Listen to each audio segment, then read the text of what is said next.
Hi there.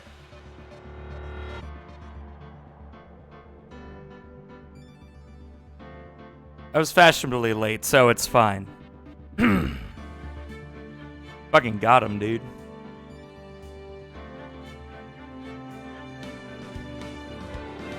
How are you all doing today?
Being all comfy. You got a phone you wanted? Nice. Good shit.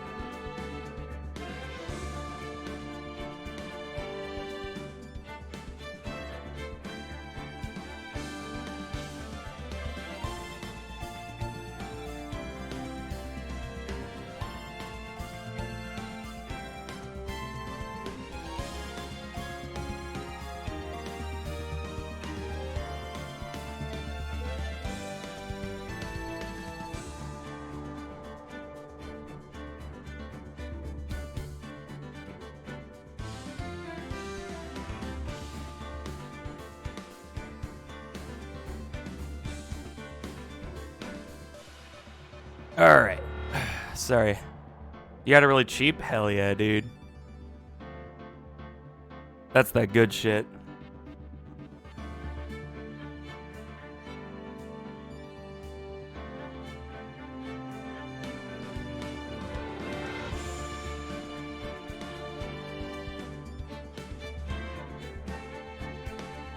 Okay.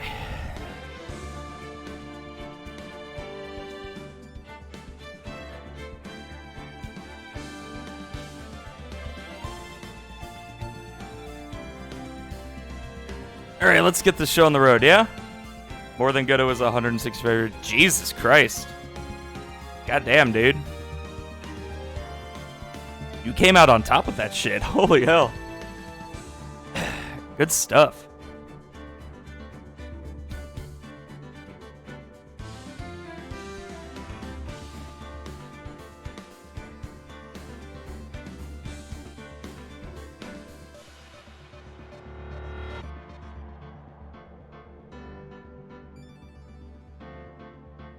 Alrighty. Wait, where's my... Oh.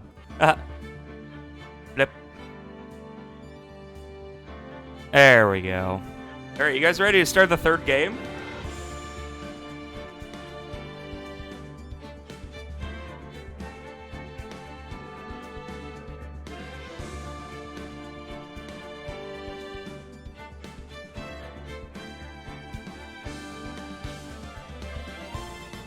Stuck with a new guy in live chat.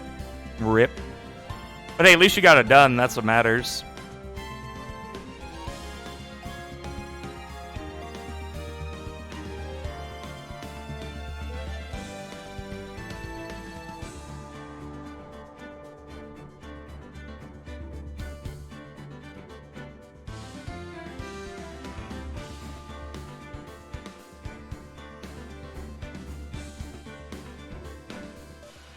Alright. Alright. Alright, let's go ahead and get started then, yeah?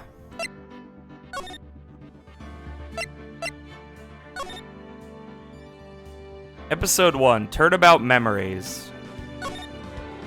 Okay. The heck, is this like before Mia met Phoenix or something? How did I get into this mess? What? I did. Why? Why did I do that?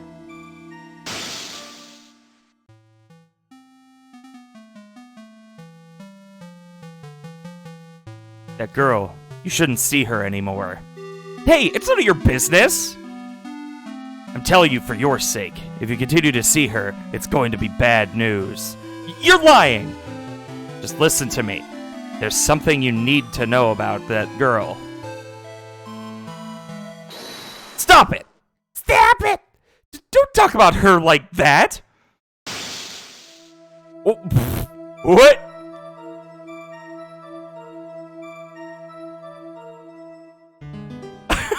What the fuck? It wasn't me! I didn't... I didn't do it! Wait, what? 5 years earlier, Mia Fey, second trial. April 11th, 9:40 a.m., District Court Defendant Lobby number 3.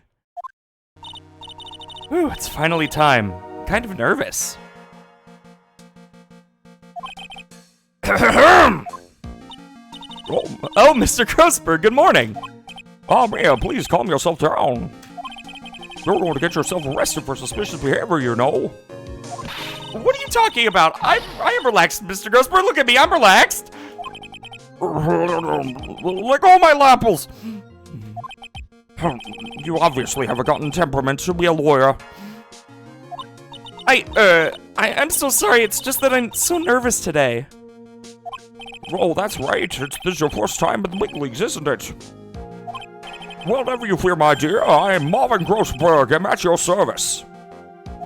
Actually, this is my second time in court. Still, you surprised me. What with your earnest request last night?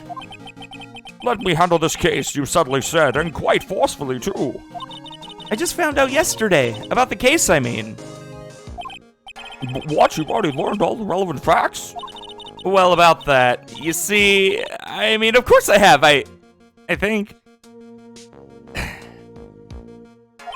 Oh, dear.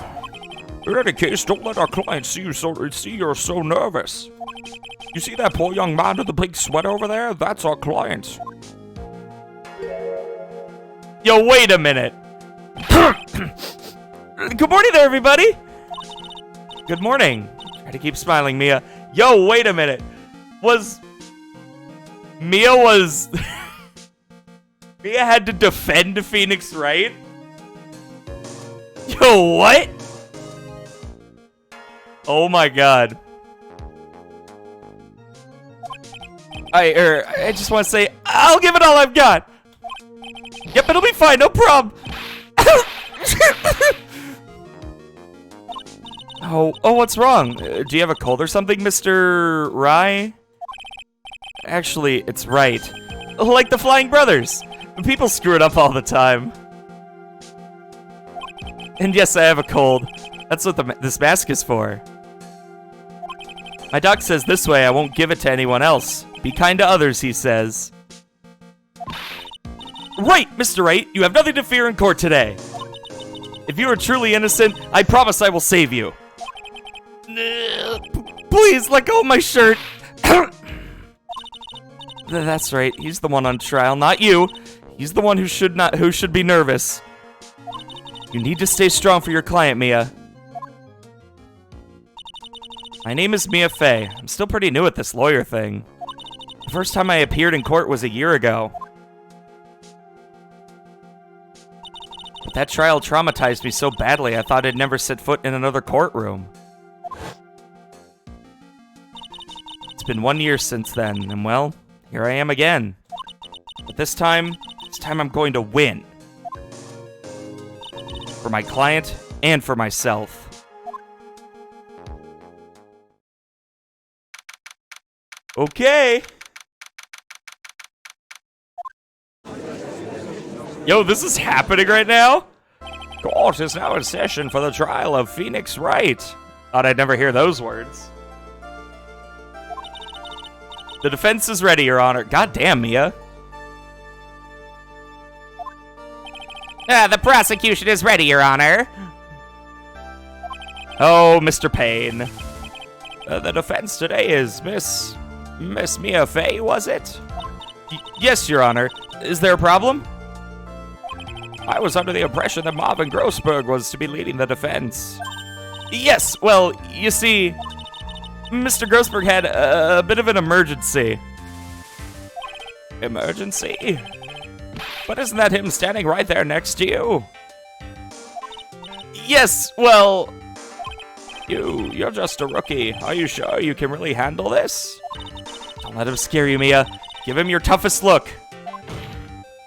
Slam! Yes! We got the slams, dude. Of course, Your Honor. I think. Well, Mr. Payne, your opening statement, please. Well. I can't believe a veteran like me has to spend his time babysitting a new defense lawyer. Huh? Don't worry, little girl. It will all be over soon. What was that all about? Was he trying to trash talk me? Now then, I'd like to proceed with a summary of events on the day in question. The incident occurred on the campus of Ivy University. The murder victim was a student named Doug Swallow. He was a fourth-year student studying pharmacology. It sounds like he was a very bright young man. Yes, well, next we have a photo taken at the scene of the crime.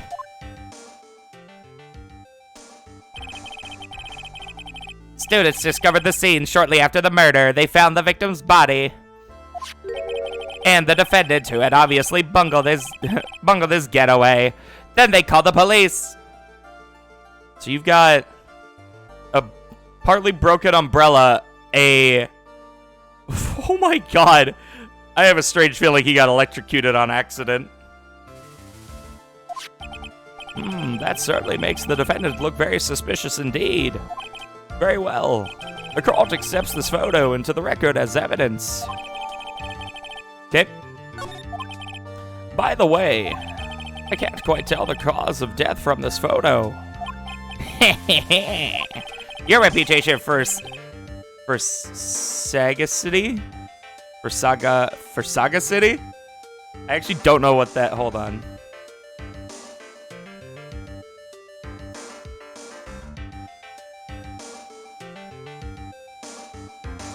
That literally doesn't help me at all. Oh, okay. I get what it means now, but like, that's a weird term. It's like being a sage, like being intelligent or wise, I guess. For sagacity, I guess, yeah. Is well earned, Your Honor. The truth is that this victim died a rather unusual death. An unusual death? What do you mean, Mr. Payne? Well, perhaps the defense would like to take this question. Huh? A simple question. I thought I might loosen you up a bit. I am a genteel man, if you will. A what? Stand up to him, Mia. Show him what you're made of. Oh, perfect opportunity. Well, what was it? The cause. Go on. Please say you know at least this much. I'm so sorry. I didn't get a chance to read through the whole file. Oh, my hemorrhoids are beginning to act up. Now see here. The details of this case are filed under the court record.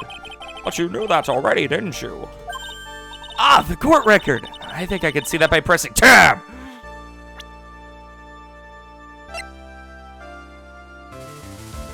Oh yeah. I could have guessed that from the photo. All the weapons we need can be found in the court record. Take a good hard look at the data there and think carefully before you answer, my dear. Yes, sir. I'll do just that. I've got to stay calm. I can't let that prosecutor get the better of me. Court record. Okay, let's take a look. I just pressed tab here.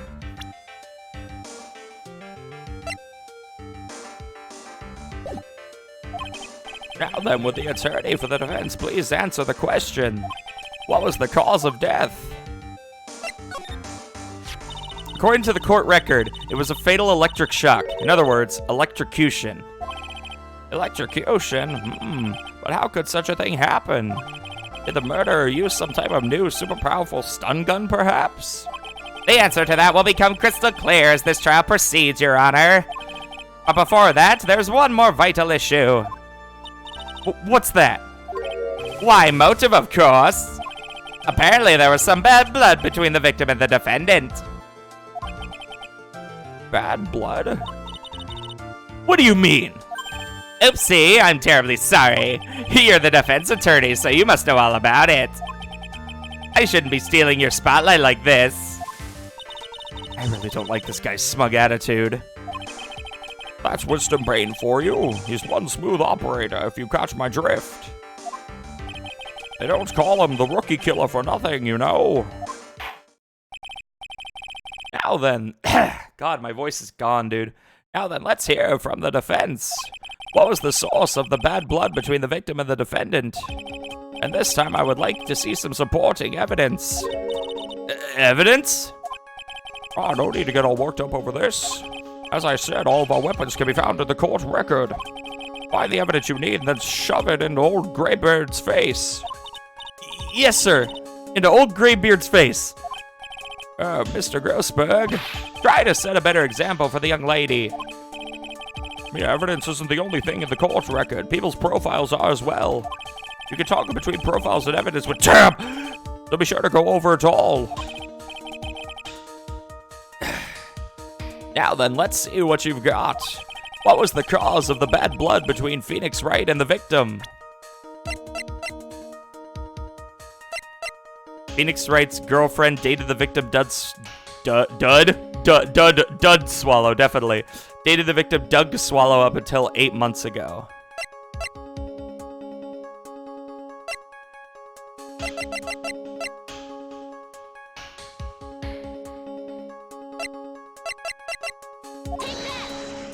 Oh, God. Take that! Why did you take that? Oh, God. I forgot about take the... Oh, we're going to be hearing a lot of... Hold it! Oh, boy. That was a high-pitched take that. The reason for the bad blood between the two of them was this woman here. Dahlia Hawthorne, is it? Very good, Miss Faye. You seem to have picked up on at least this much. This woman is the girlfriend of the defendant, Phoenix Wright. But up until about 8 months ago, she was with the victim, Mr. Swallow. Clearly, she has some part to play in this story. Oh, he's done it again. Before the cross-examination starts, he's already got the judge thinking like he wants. Well, very well, Mr. Payne. Please call your first witness. If it pleases the court, the prosecution would like to call Mr. Phoenix Wright. What? The defendant himself? Well, Miss Faye. It's fine. After all, Mr. Wright is innocent, right? The defense has no objection. Very well. The court calls Mr. Phoenix Wright to the witness stand.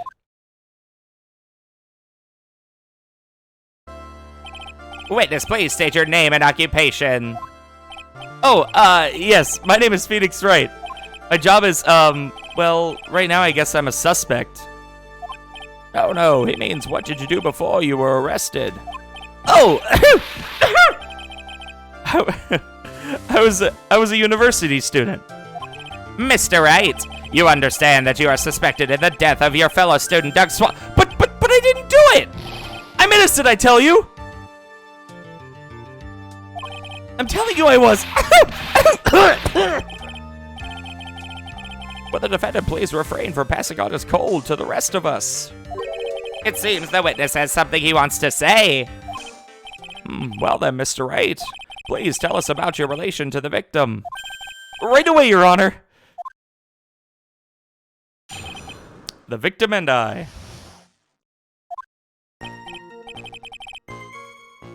Ooh, we got new testimony music.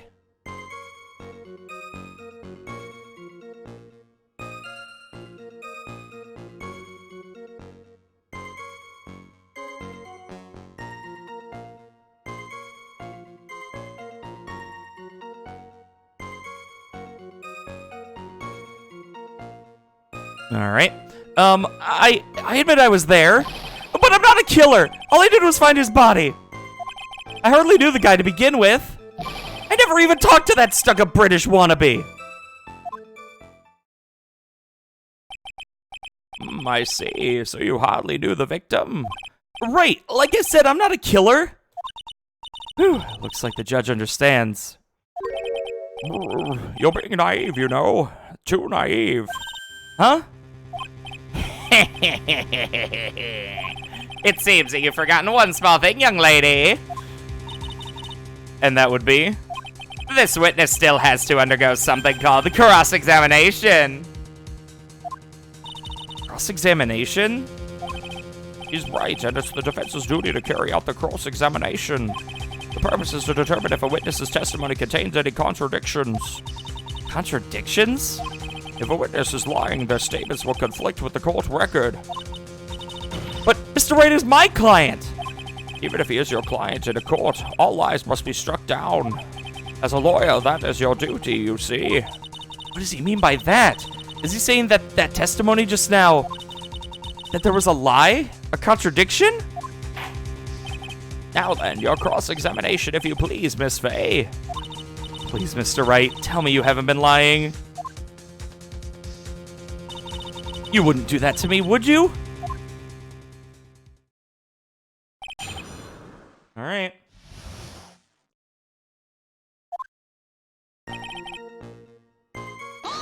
There it is. Hold it! When you say there, you mean the place where the victim was murdered? Yeah, that's not happening. We're just gonna hear, she's gonna just randomly go, hold it, objection! It's gonna be like Franziska von Karma's favorite upward inflection objection! Yeah, sort of. The place where something happened anyway. Something? You can't hide what happened. We have photographic evidence. Maximum sneezing. Anyway, Mr. Wright, what were you doing at the scene of the crime? I thought you said you didn't know the victim, Mr. Swallow. It was just a coincidence. We bumped into each other by accident. A coincidence, huh?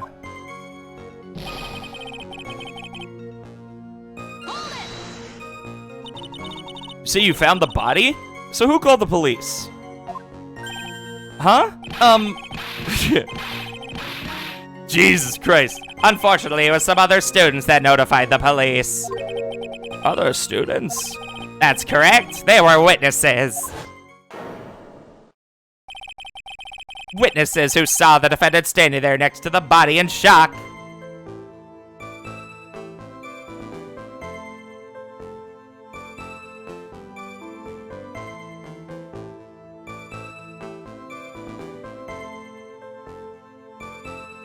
Oh boy. Anyway. What, is this true, Mr. Wright? I got tired of doing all the sneezing and I'm gonna let the game do it for me. Did you stop sneezing every time you're in a bind? Well, it's true that I was pretty shocked when I found the body. But I... Hold it! So you didn't know his face or even his name, right? Right. Well, no, that is, I mean... So, which is it? Did you know him or not? Now see here, you can't avoid answering the question by sneezing all day. Well, I guess I did know his name. News to me? Why didn't he tell me that before? I already used to date Dolly. Who is this Dolly person? Ah, yes, that would be the defendant's lover, Miss Dahlia Hawthorne. Oh, I see. Ah, young love, so bittersweet. But that's all I knew about him!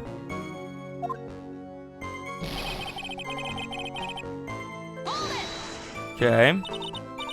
Mr. Wright, you stated the following in your testimony. I hardly knew the guy to begin with. That's right, I mean, why would I even... But that doesn't sound right. If you hardly knew him, then why would you say that the victim was a stuck-up British wannabe?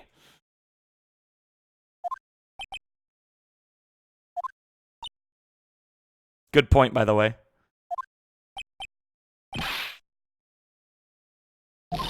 Well, Mr. Wright?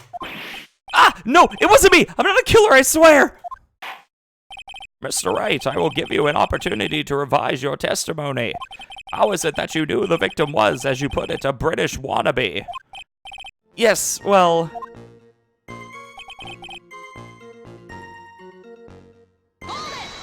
Okay. Did you see it at the crime scene? The Union Jack, I mean. Yes, that's right. I saw it at the crime scene. That's why I figured he must love British stuff, see? It's true, cross my heart. I swear I didn't do it. He's acting fishier than the salmon I ate last night. May I ask you something, Miss Fay? Yes, Your Honor. What is it now? Who is this person anyway, this Union Jack fellow? The Union Jack is the name of the United Kingdom's flag. Oh, I see. So you mean like the Stars and Stripes, right? Oh my god. I keep forgetting that they just were like, alright, this is in America. Shit. As usual, Your Honor, your insight astounds me. Hey, something just occurred to me. Isn't there something strange about this bit just now? Yeah, there's a contradiction here. Mr. Grossberg! Quickly now, show that boy. You mean business with evidence, I mean. Okay, Mia, check the court record carefully. Well, my dear, do you think you can manage on your own from this point?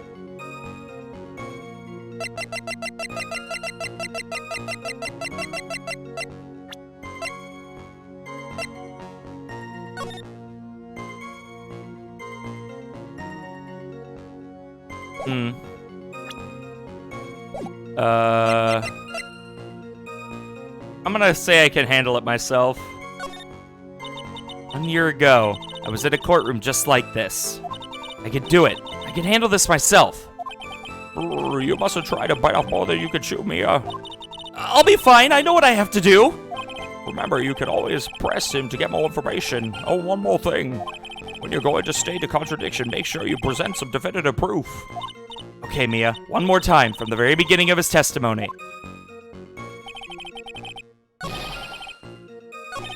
I knew the guy to begin with. I know he's part of that British wannabe. He was always walking around with a huge Union Jack on the back of his shirt.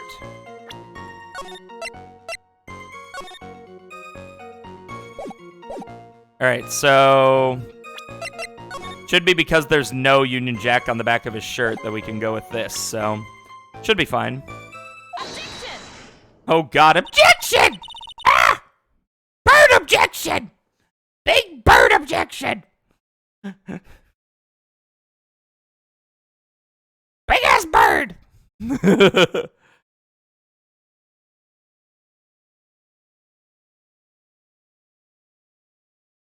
Alright, let's see. Are you certain you saw the Union Jack? Yeah, I'm sure. It was right there on his back. Miss Fay, is there some point to this line of questioning? Your Honor, please take another look at the crime scene photo. As you can see, there's absolutely nothing on the victim's back. Hey, wait a minute! He's wearing a leather jacket! The Union Jack was on the back of the t-shirt he was wearing. I was under the impression that you accidentally came across the body. But if that was really the case, then you wouldn't know that, would you? You'd have no idea at all what he was wearing underneath that jacket.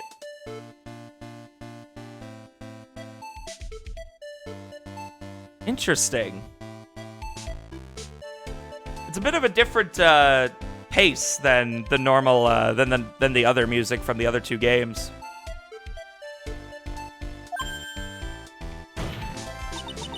Mr. Wright, you've been lying to me.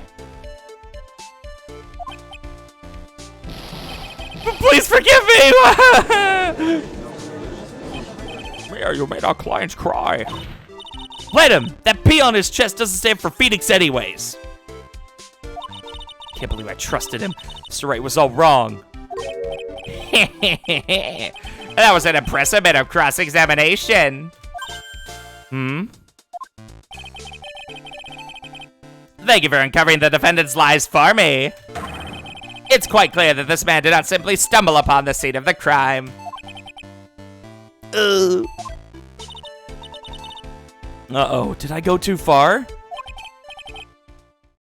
By the way, Mr. Wright, you seem to have a rather bad cold. Have you taken any medicine for it? Yeah, I took some, but... Was the medicine that you took an over-the-counter brand called Cold Killer X? Yeah, that's right. It kills colds good. Hey, wait a second. How did you know I'm a big fan of Cold Killer X? What would happen? Would you happen to have that medicine with you right now? Well, actually, I seem to have lost it somewhere. You lost it? Does this even have anything to do with the case? Mr. Wright, shall I tell you where your cold medicine is right now? Huh? Your Honor, I'd like to take another look at the photo from the crime scene. What's this in the victim's hand? It's Cold Killer X. Yes, but even I've got a bottle of Cold Killer X in my apartment. I'm sorry, but I'm afraid that argument won't work. There's no doubt as to who this bottle of Cold Killer X belongs to. Especially since Mr. Wright's fingerprints are all over it. What? Sensing the murderous intent, Mr. Swallow must have picked up the bottle of medicine, dropped by Mr. Wright, and hid it in his hand. His purpose in doing so can only have been to identify his killer as Phoenix Wright. Order in the court. Your Honor, I'd like to present this photo and bottle as evidence. Very well. The court will accept them into the record. The victim's watch stopped at the time of death. Okay. Found clutched in the victim's hand, covered in Wright's fingerprints. Got it. Date and time of death, 4/9 at 3 p.m.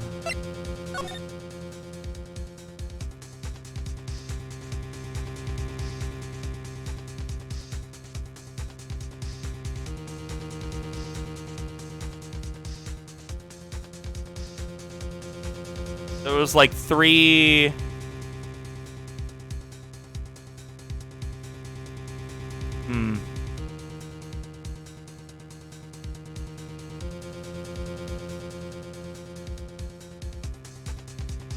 Okay. Alright. Keep going. Also, the victim's wristwatch was broken. Broken? Yes, it ceased functioning when a large wave of electricity passed through it. Well, Mr. Wright, do you have some kind of explanation for all of this? Oh. This is really bad.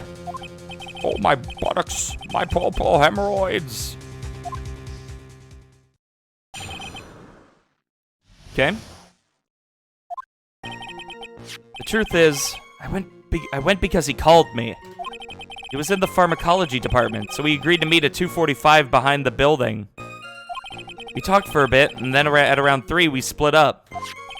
Then later, when I went back, I found him lying there. I'd been taking Cold Killer X for the last 2 or 3 days, but I lost my bottle of it around lunchtime on the day of the accident. Mr. Wright, that's completely different from the testimony you gave previously. Slapping at shoes. I'm sorry, Your Honor. I was afraid you wouldn't believe the truth. You'll forgive me if I say I hardly find your current testimony any more credible. Miss Fay, please begin your cross-examination. Oh, please, Mr. Wright. Don't tell me any more lies. All right, let's do it.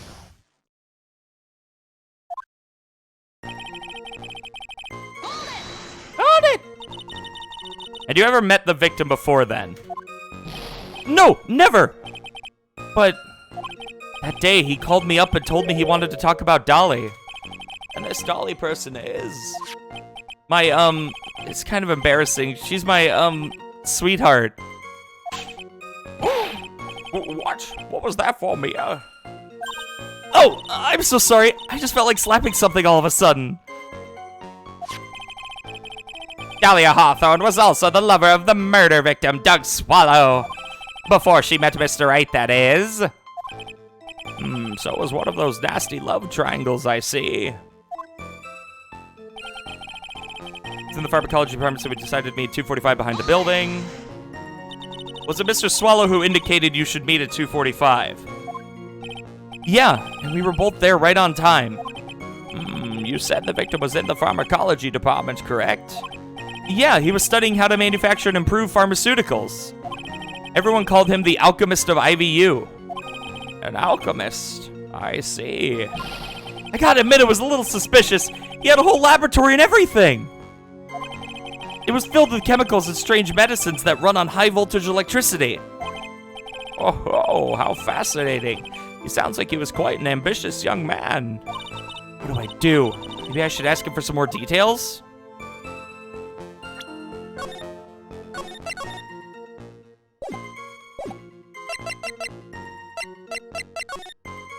So you are absolutely certain that you met at 2:45?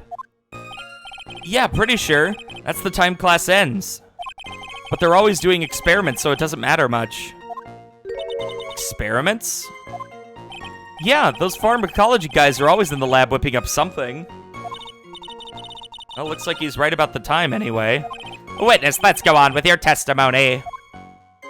Okay. So what was it you were talking about? You know, maybe we should hang out again sometime. Hang out again sometime? I wish that were true.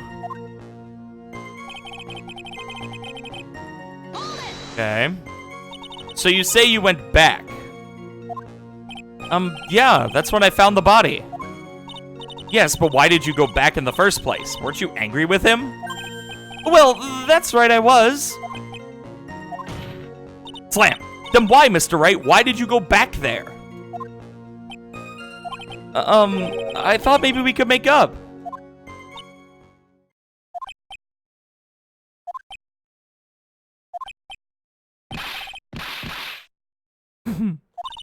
Judging by the atmosphere, I'm pretty sure no one is buying this.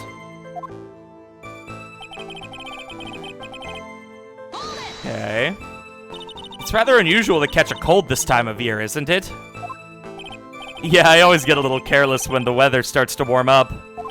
I guess I shouldn't sleep with the window open this early in spring, huh? I suppose common sense is not always common. So, did anyone else know that you were taking cold medicine?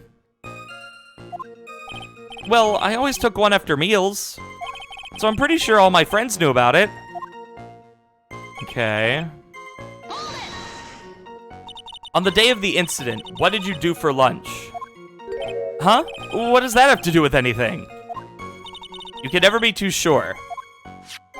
I always eat with Dolly, just the two of us. Dolly's homemade lunches are just the greatest. Her mini omelets are magically delicious. Ouch! Why did you punch me in the jaw? Oh, I'm so sorry. I just felt like hurting someone all of a sudden. Well, Mia. I don't know. I can't seem to find any contradictions. The boy isn't exactly what I call a natural-born liar, you know. But still, we can't have him continue to spout nonsense. I know, but what can I do? Well, I'm certain he must be still hiding something. Information. Right now, it's information we need more than anything else. Okay.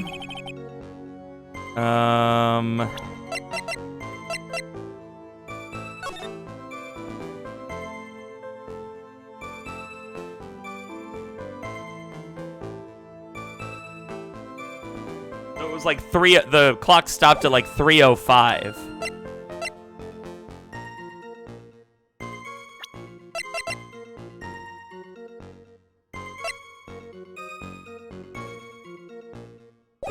Okay.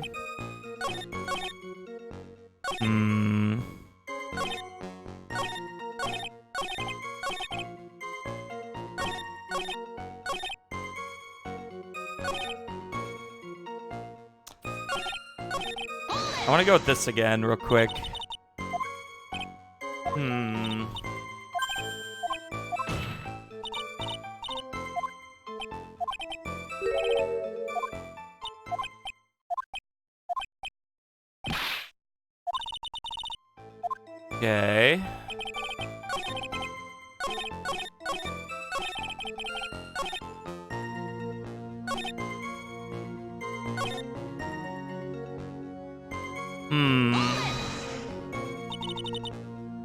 Had you ever met the victim before then? No, never. But that day he called me up and told me he wanted to talk about Dolly. And this Dolly person is... Yeah.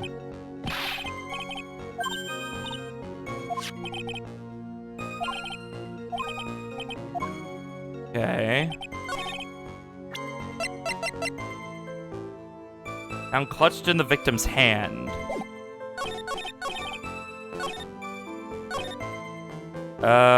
Do you think I present the, maybe presenting the cold bottle on this?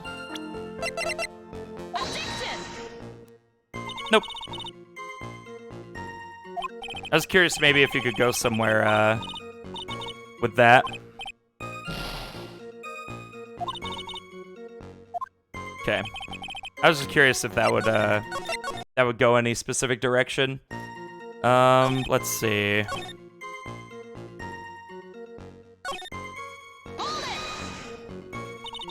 What was it you were talking about? Maybe we should hang out again sometime. Hang out again sometime, I wish that were true.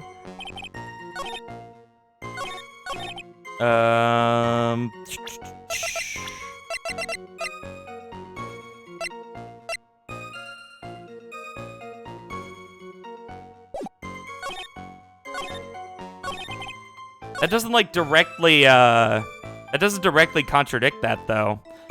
Like, the weird thing about it is like, he asked, why did you get called? Because he wanted to talk about Dolly. Then he goes over here and says, in this, that we should hang out again sometime. Which isn't true. But I don't know if that, like, I don't know if that works for this. Nope, it doesn't. Okay.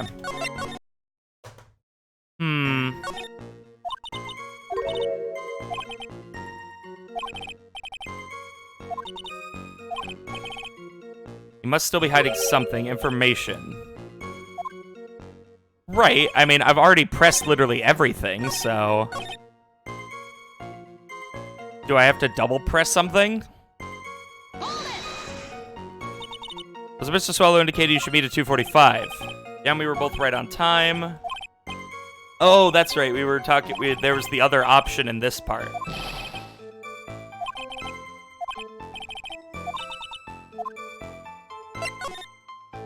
I was wondering if you could tell us a bit more about the pharmacology department. Well, okay, sure. I don't know all that much, though. A little bit earlier in your testimony, you said something interesting. You said that the department uses strange medicines that run on high-voltage electricity. That's right, and they sure look dangerous. They use non-standard voltages, so there are high-voltage cables everywhere. High-voltage cables? Yeah, there were electrical poles set up all around the building. The high-voltage cables run overhead around the roof. Finally, I think we're getting somewhere. Okay, there we go. I think that's enough for now. So the defendant and the victim met at approximately the time of his death. And then the defendant returned to the scene for some unknown reason. I'm not entirely convinced by his explanation about the medicine bottle either. Let me be frank here, Mr. Wright. Your testimony cannot be trusted. What do you mean? I knew it was too much work for a little girl. Huh. However, there's one mystery that still remains. There is, Your Honor. How the murder was carried out, of course. Just how was the victim electrocuted? I don't believe the murder weapon has been produced yet, correct? Well, that is, you are correct, Your Honor. So how exactly was Mr. Swallow killed? If I could somehow establish how it was done, maybe I could still come out of this mess smelling like a rose.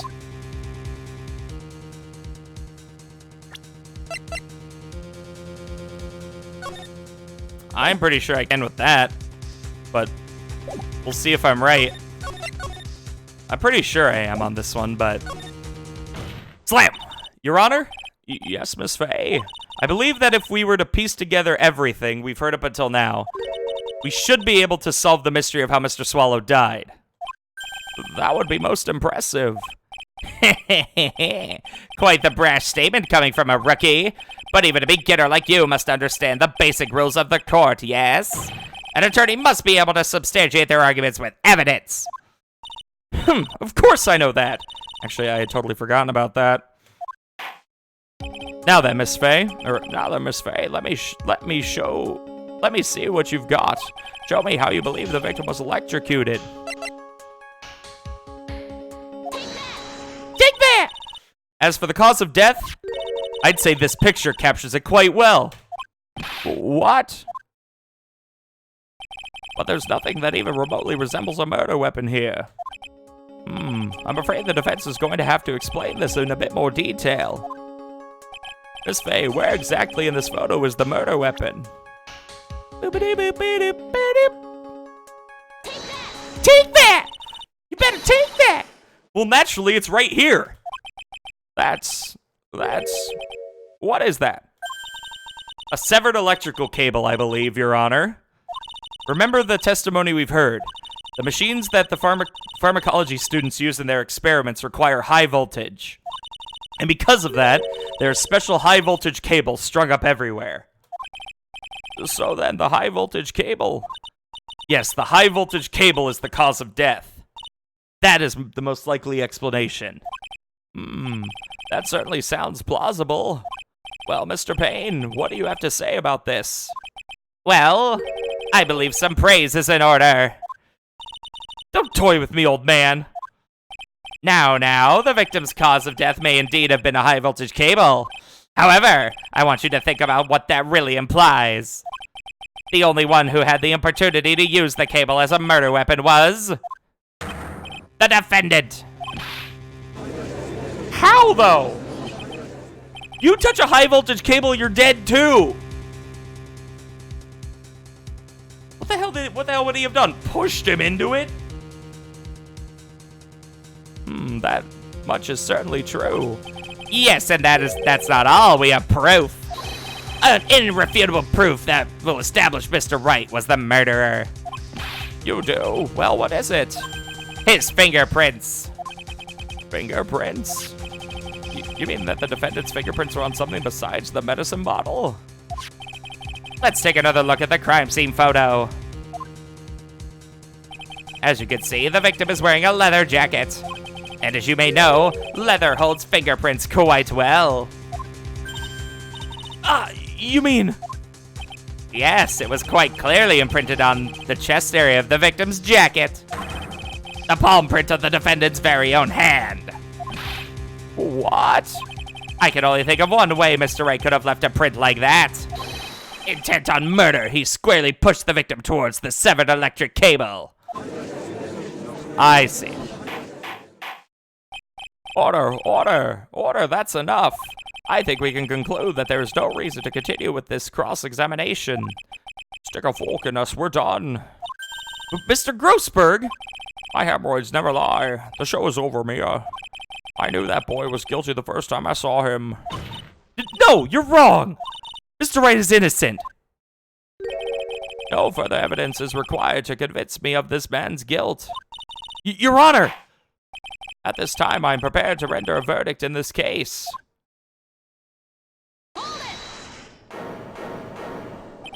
Do you have something further to add, Miss Fay? Slam! Is this what you want, Mr. Wright?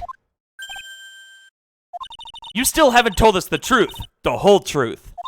If you don't say something now, the judge is going to hand down his verdict.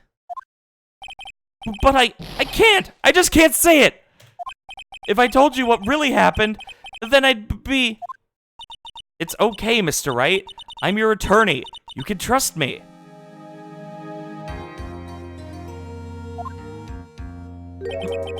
Miss Fay, no matter what it is you have to say, I believe in you and I'll represent you to the very end.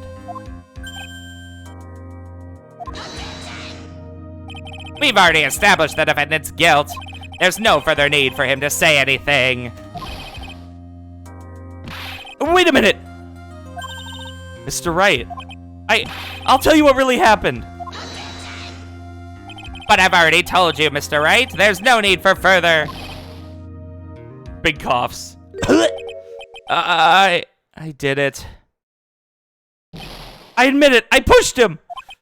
It's my fault. My fault that Doug Swallow is dead.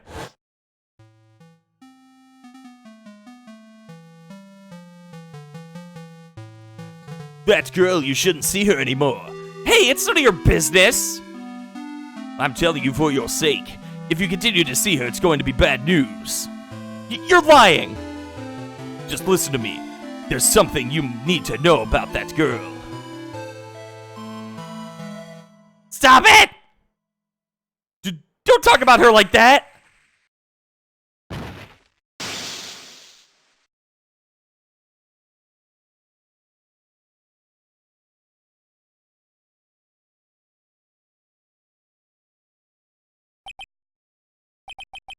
What you just said, was that the truth?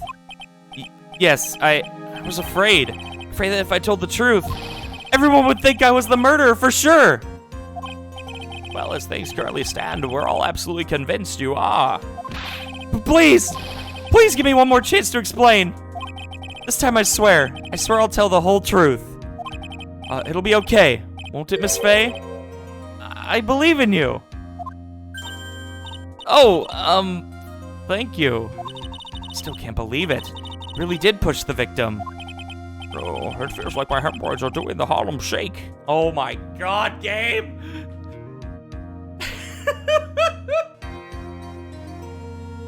What? Come on, localization, please. I need you to slow it down, dude.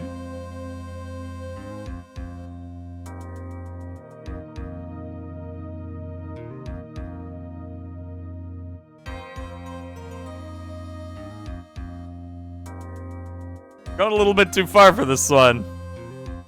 All right. Do the Harlem Shake. All right, well. When I pushed the victim. Okay. That guy, he was talking bad about Dolly. Whap, whap, whap, whap, whap, whap. I lost my temper and gave him a shove. That moment, I heard some kind of loud noise. A little while after I left, I started to get worried. So I went back, but he was just lying there, dead.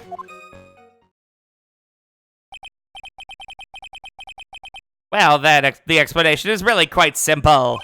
When you pushed him, Mr. Swallow flew back and touched the electrical cable. He died from the shock, and that, as they say, is that. A simple explanation indeed. At the time of the incident, a light rain had been falling. Wet from the rain, the victim was more easily electrocuted. But when I pushed him, there weren't any electrical cables nearby. If there had been something like that, even I would have noticed it. That's true. Even a doofus like him couldn't miss that. Miss Faye, let me warn you right now that if your cross-examination doesn't yield any new facts, I intend to deliver my verdict without further delay. Are we clear on that? Yes, Your Honor. Don't give up, Mia. If he is innocent, there must be some kind of evidence somewhere that will prove it.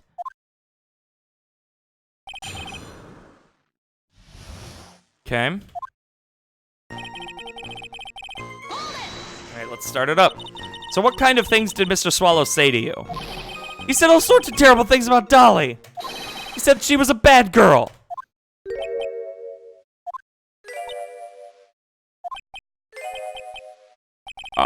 Is that all? Yep. Well, Miss Faye, you heard him yourself. Oh boy, you're not doing yourselves any favors here, Mr. Wright. Please don't make this harder for me than it already is. Anyway, after he said that, I just...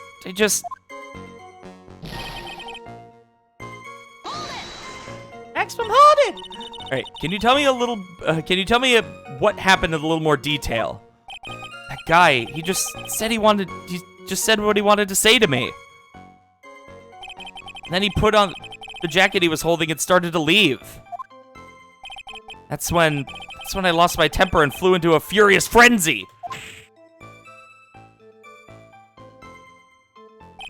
I just gave him a light, gentle shove to the chest. And when you did that, there were no severed cables anywhere to be seen. Right! There was nothing like that at all! But is it possible that you merely overlooked it? Well, I guess it's possible. What are you doing? Don't let that guy steamroll over your like cheap asphalt. I believe what's important here is the moment the push occurred.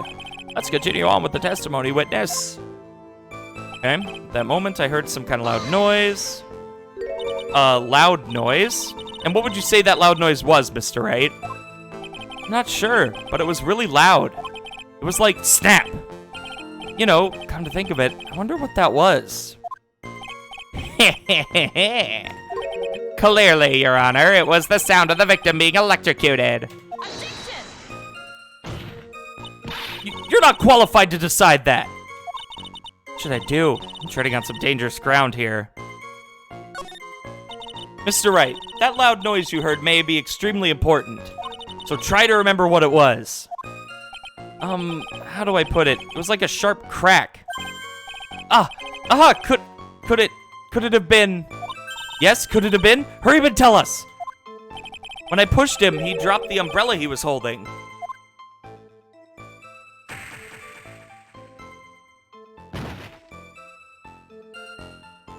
He fell right on top of it, and it broke. That was probably the noise I heard. An umbrella, huh? And did that umbrella belong to the victim? Yeah, it was a plastic umbrella, cheap and frail, kind of like the owner. Oh my god, that's shade. Then again, I wish I had any kind of umbrella. I was totally soaked to the bone. Miss Faye, what do you think? Is there something important in that testimony just now? I mean... well... I mean... The umbrella's right over there. But...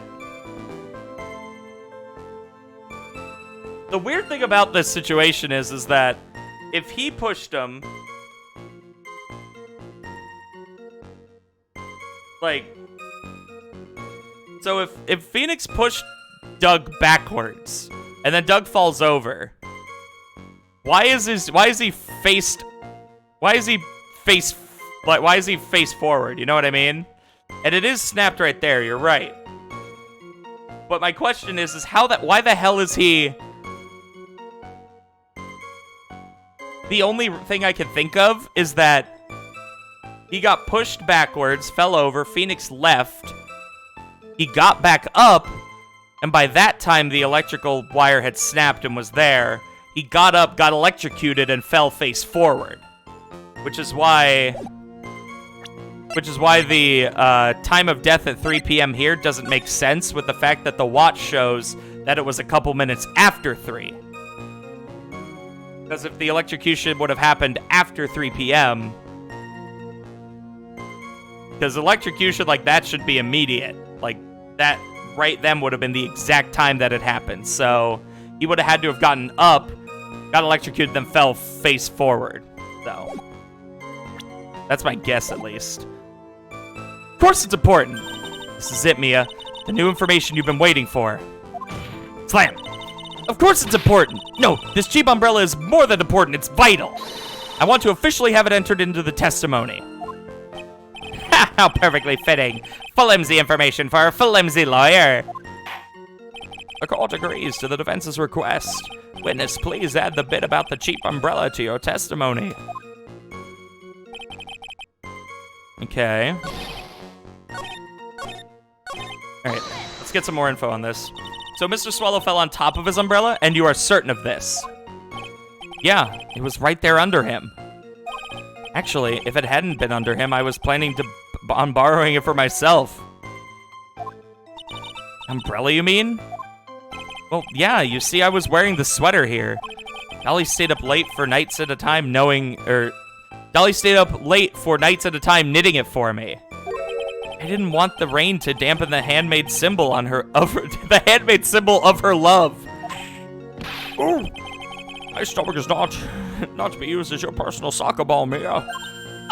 I'm so sorry. Continue on with your testimony, witness.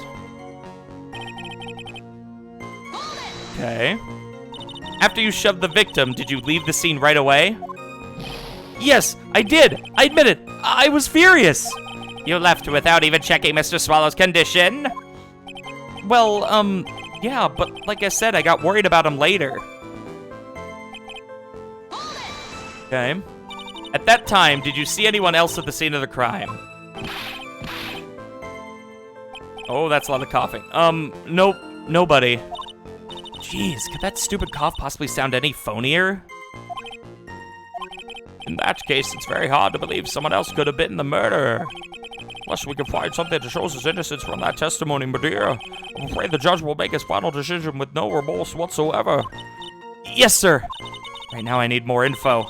Info that will help me turn up some contradictions.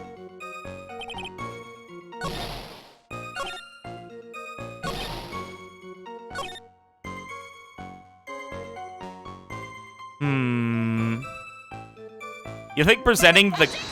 Okay, well, I did it on impulse and it worked. Why didn't you testify about the umbrella from the very beginning? Come on, if I had mentioned that, I would have been able to counter the prosecution's arguments earlier. What do you mean by that? Take another look at the crime scene photo. According to Mr. Wright, the victim fell on top of his umbrella. However, if you look closely, the umbrella is nowhere near the victim. Actually, it's by the electrical pole. You're absolutely right. The conclusion here is obvious. After the defendant left, the victim moved from where he fell. In other words, after he was pushed by the defendant, Mr. Swallow was still alive. No! Order! The victim, he moved. Mr. Payne, the umbrella in this photo, where's it now? Well, it was collected by the police at the crime scene. I want it presented as evidence immediately. Okay. But the umbrella could have simply been blown there by the wind. According to the testimony, the victim fell on top of the umbrella. There's simply no way it could have been blown there by the wind.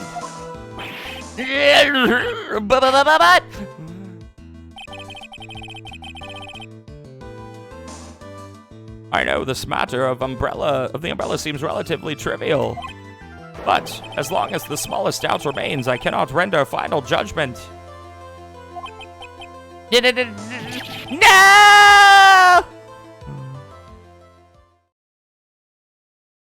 I must say, I still find it hard to believe that a huge hole has been blown in the prosecution's case by the defendant's testimony. The victim fell on top of his umbrella. There was a loud sound when this happened. Yep. Well done, Mia.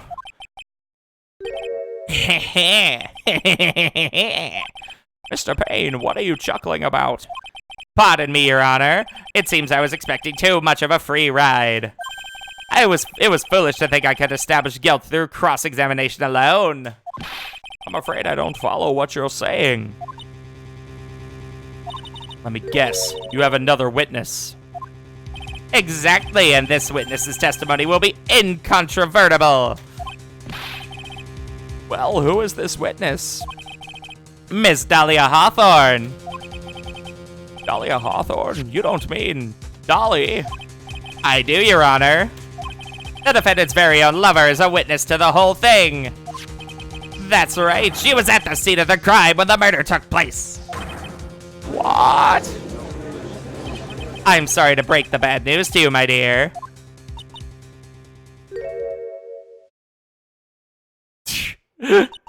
Bad news? You couldn't be more wrong. Actually, I've been waiting for this. You can't be serious. Mia, what do you mean by that? I think this is a good point for us to stop at. Court will now enter a 20-minute recess. Afterwards, we will listen to the testimony of Miss Dahlia Hawthorne.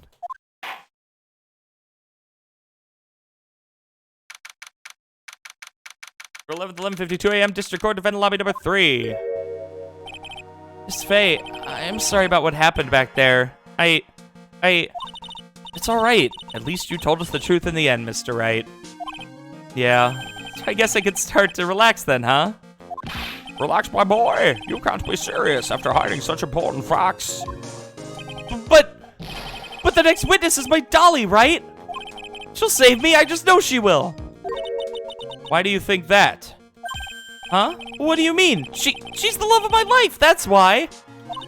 Love of your life, huh? Would you mind telling me more about you and Miss Dahlia Hawthorne? Sure, no problem. Dahlia and I, we first met about 8 months ago, right here in this very courthouse. Actually, I'm studying to be a lawyer on the side anyway. Or studying to be a lawyer on the side. Anyway, one day, she and I just bumped into each other in the reading room downstairs. That's why I really think it was fate that brought us together.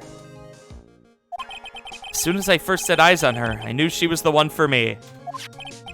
Oh, here, take a look at this.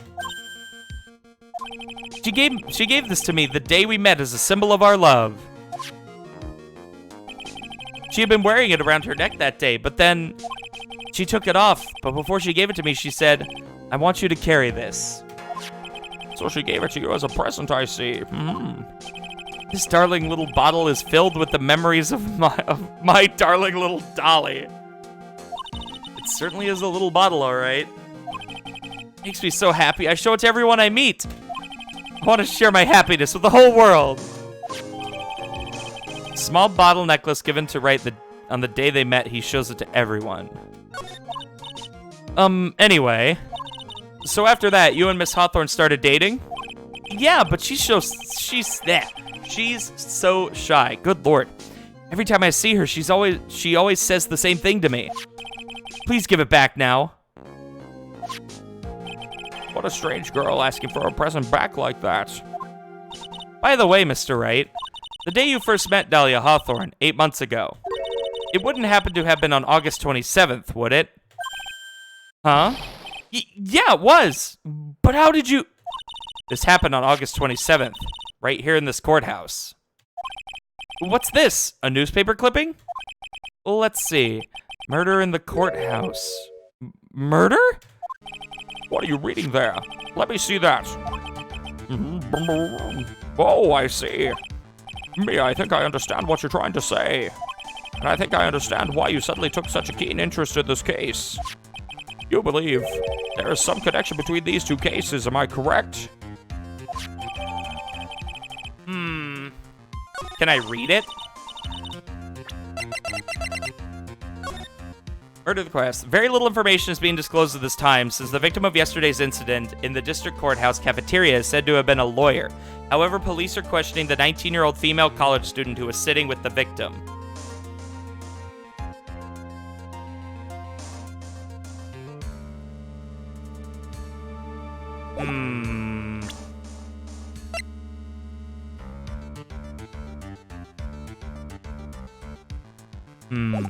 Hope you don't mind, Mr. Grossberg.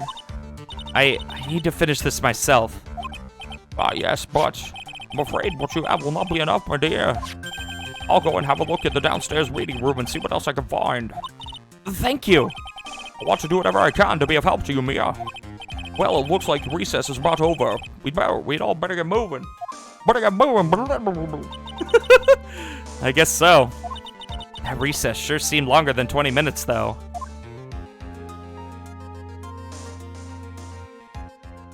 To be continued. Woo! That little jingle, though.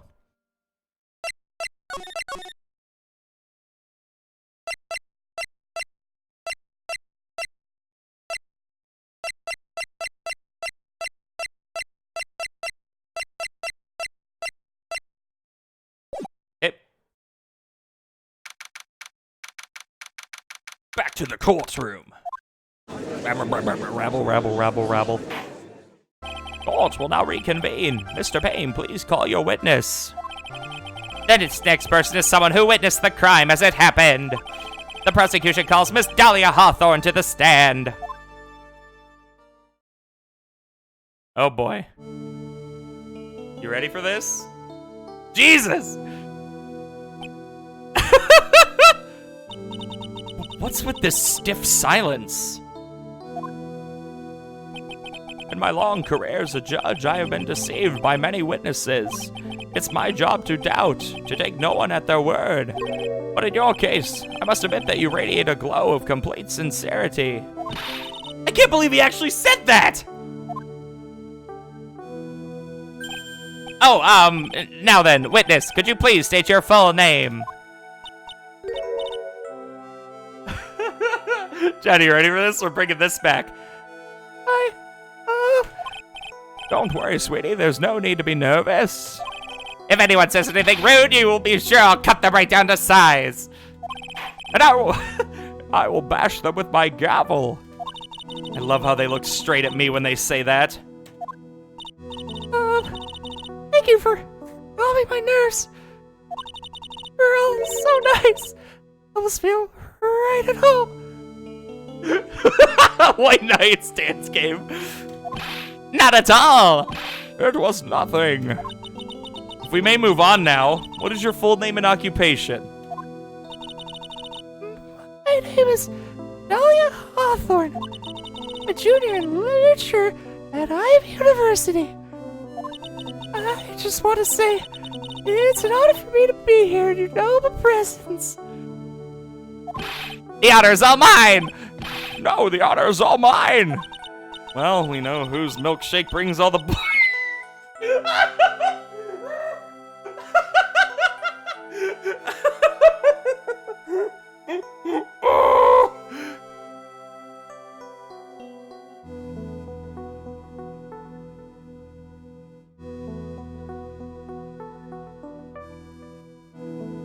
Wait, what kind of voice acting is that? Hold on, hang on. Let me fix Dahlia's voice for you.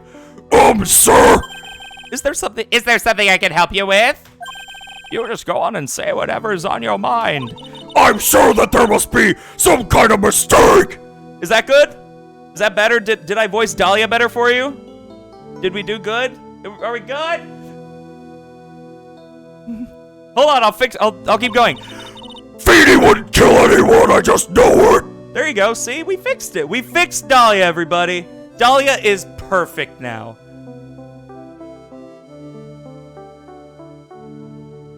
Lord Keihasu, I hope you feel welcome.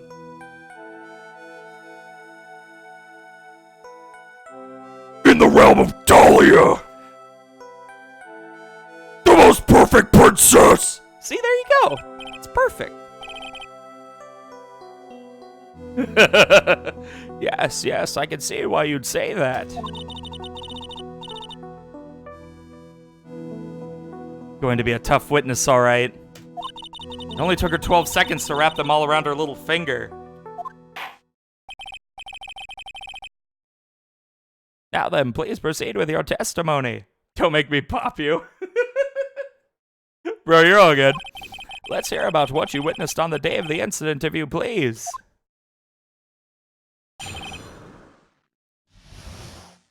What did I witness? Everything.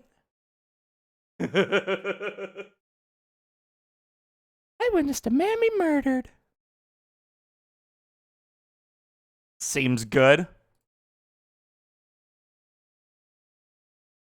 But no, we're not gonna go with that. It's fine. Alright, hang on a second. I got lost. There we go. Alright. Anyway. I've been planning to go back to Feeny? Feeny? I just keep... Pet name being Feeny? Interesting.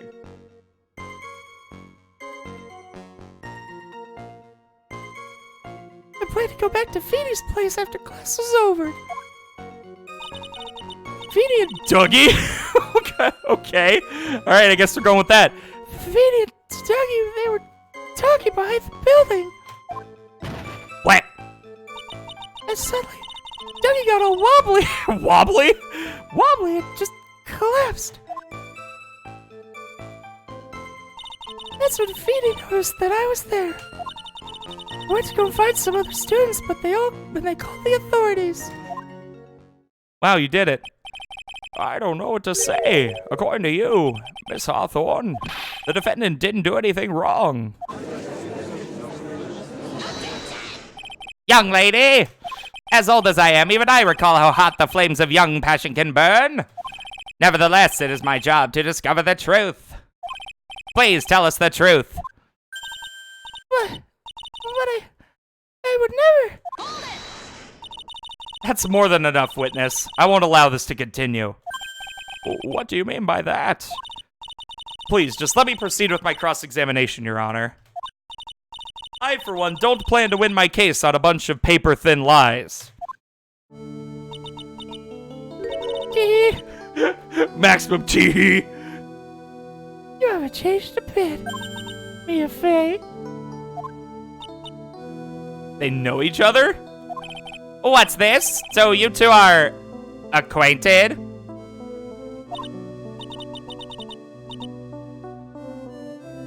What's up, Lord Keihatsu? How you doing, bud?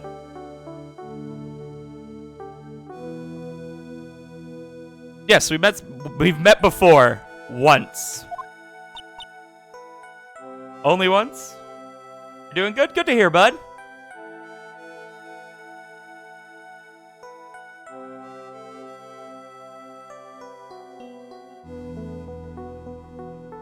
Glad to know I can be referred as Mr. 1K follow streamer. Hell yeah, dude. Better than nothing. In any case, Miss Fey, the floor is all yours. It's good to see you again, Madam Fey. Madam? I'm no one's grandma yet, girly. Anyway. What I witnessed. Alright, let's do it. Alright, but plan to go back to Phoenix Place after class is over. What's up, Tommy? How you doing, bud? Now, unless I'm mistaken, Mr. Wright is in the art department. If that's the case, then what were you doing by the pharmacology building? Well, I'm in the literature department. I've studied Japanese century and poetry. Oh, how wonderful. It's that humorous yet satirical style of haiku, yes? Nothing left to do. When a man reaches this age, sleep is his best friend. That's supposed to be poetry? Sounds more like a midlife crisis. For me to get to the art department, I have to walk through that back area. Ah, yes, I see. That makes sense. When I want to enter the courthouse, I always walk through the front doors. How else would you enter? Teleportation? Beanie and Dougie, they were talking behind the building. So who is this Dougie person? GK Dougie C. Oh, I'm sorry. It's Doug Swallow. We were dating until about 8 months ago. So what were Dougie, Mr. Swallow, Mr. Wright talking about anyway? How can you be so mean? What? I would never eavesdrop. I was raised to be so rude and unrefined. That's right, Miss Fey. Don't drag the witness down to your level. Why am I being demonized here? Please go on. What did you see next? Jesus Christ. Oh yeah, then suddenly Dougie got wobbling collapsed, okay? Are you saying that the victim just collapsed on his own? Yes. In other words, the defendant never touched the victim, is that right? I was watching the whole time, and you never did a thing to Dougie. If I press her for no good reason, I just know the judge will get angry with me. So what should I do about her testimony just now?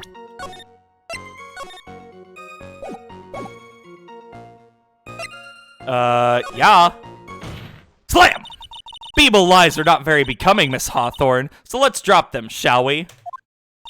What? Hey, I would never. Miss Fey, I will not allow you to badger this witness. I believe the defense is engaged in a fishing expedition. That is, she has no supporting... But please don't glare at me like that! I'm just doing my job! Now then, Miss Hawthorne. The defendant's palm print was found on Mr. Swallow's leather jacket. It has already been shown that Mr. Wright did, in fact, push the victim. What? There's no need to try to cover for the defendant. It would be much better if you came out and told us the whole truth. There's nothing to worry about, young lady. Just tell us everything that you saw. Yes, Your Honor. I will. If you don't mind, I'd like to revise my testimony. Looks like we're finally getting somewhere. Oh, actually, I didn't see the moment he pushed Dougie. Dougie, Dougie, Dougie. Maximum da-da-da-duggy. Alright. You didn't see it? Oh, I saw the moment when Dougie fell to the ground. And at that time, there was only 2 of them at the scene. The defendant, Phoenix Wright, and the victim, Doug Swallow. Yes, that's right. Didn't look like they were fighting, and I didn't hear anything unusual either. Okay. So then, what did it look like they were doing to you? I thought they were having a nice, friendly afternoon conversation. What? Oh, give me a break! That's why I wasn't watching them all that closely. Did you notice anything out of the ordinary at all? No, nothing at all, Mr. Judge. Oh, I like the sound of that, Mr. Judge. Now then, please proceed with your testimony. Went to go and find some other students. They called the authorities. Does your voice acting hurt your throat? Depends on what I do. There's a couple that definitely do hurt my throat. Others not so much. Like doing something like this and speaking like, hey, you kids, you know, I'm an old man, kids, get off my lawn. that kind of thing will definitely, for like over a long period of time, will definitely hurts a lot more than, than doing something like this. The prophecy is true. Thank you for fulfilling the prophecy, Lord Keihatsu. Thanks for the follow, bud. Yeah, there's a couple that definitely do hurt more than others, but I try to keep it as varied as possible. As much as I can, at least. Sometimes it's not possible, which is why Mia sounds like my normal voice, because the main characters talk the most, and I'm not about to try and do anything for them. So, yep. When you say students, do you mean students from the pharmacology department? Yes, all very fond of their drugs. They're all very fond of their drugs. Very fond of them. Please try to stay on topic.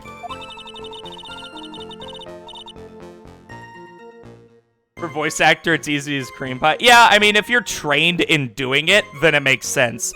But you also have to consider that a lot of voice actors don't really... their range sometimes isn't as, like... What I'm trying to do is have, like, multiple ranges of, like... From, like, really stupidly high To like stupidly low. and stuff like that. But they don't have to change it that much. They just have to have, like, a certain scope that they stick within and do really well in that. So, for someone like me, who I have no, like, actual formal training of any kind for anything, it's just, like, I just do what I can. Blanca best voice.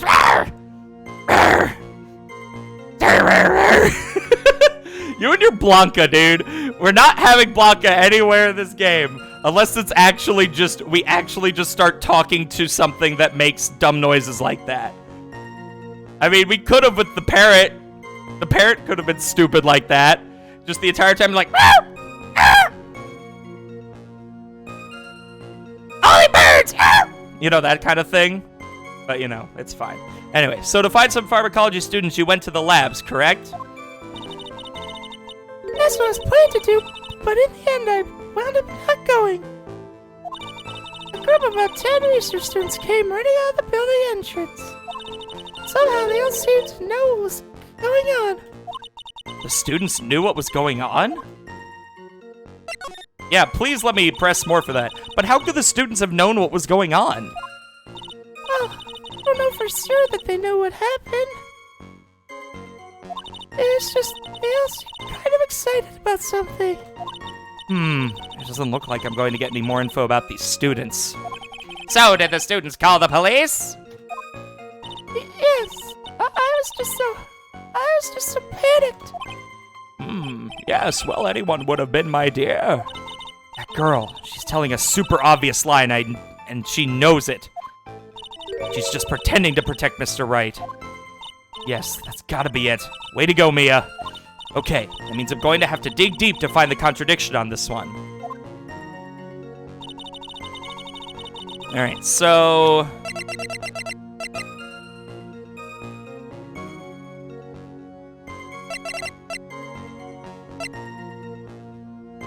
Alright. I was planning to go back to Pete's place when class was over. Fina and Dougie, they were talking behind the building. Actually, I didn't see... Oh, thanks, Keihatsu. I appreciate that. Actually, I didn't get to see the moment he pushed Dougie. It didn't look like they were fighting, and I didn't hear anything unusual either. Well... Technically, we could probably go with the, I'm gonna go with this and see if Phoenix's testimony goes with this. Because if she didn't hear anything unusual, and there was a loud sound from from Phoenix's point of view, then yeah, there it is. You say you didn't hear anything unusual, is that correct?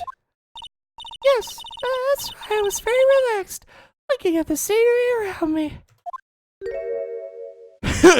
Hair swipe. That's nice, but I find that just a little odd. I have here the testimony of your boyfriend, Mr. Phoenix Wright. And he clearly testified to the effect that when he pushed the victim, he heard a sharp, loud noise. He said that? If you were really that close to the two of them, why didn't you hear this noise as well? Well, maybe the noise just wasn't all that memorable. Maximum objection! But according to Mr. Wright's testimony, it was a sharp noise like a snap. There's no way a noise like that could fail to make an impression.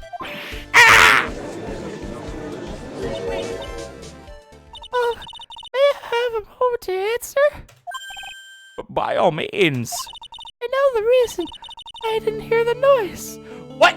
You can't just be like, I suddenly get it. That's not how this works. You see, the truth is, I had my headphones on and I was listening to music at the time. What? What kind of bullshit is that? Excuse me? Headphones? You mean both of your ears were covered? The brightness just began to light up. But it seemed as though Thor wasn't ready for his fun. God damn it. But it seemed as though Thor wasn't ready for his fun to come to an end yet. Thor wasn't ready, dude. Yeah, 100%. Now the sky continued to flash and rumble. In Ace Attorney, everyone is an idiot. Pretty much. Thunder and lightning, huh? Yes, I'm afraid of the sound of thunder. I put my headphones on to block it out.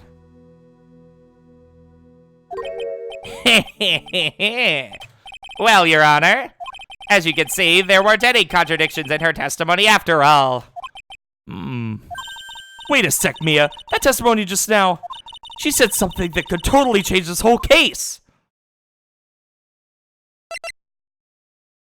Yep. What? Your Honor, there is a problem with the witness's testimony. What do you mean? Didn't you notice? She said there was lightning, correct? Yes, what about it? Well, lightning is actually a large discharge of electricity in the atmosphere, am I right? Now's not the time for a science lesson, Miss Faye.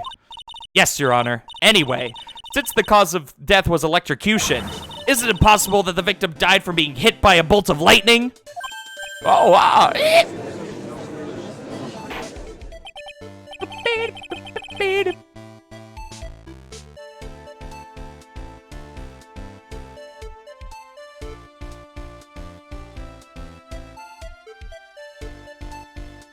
must admit the thought had not occurred to me.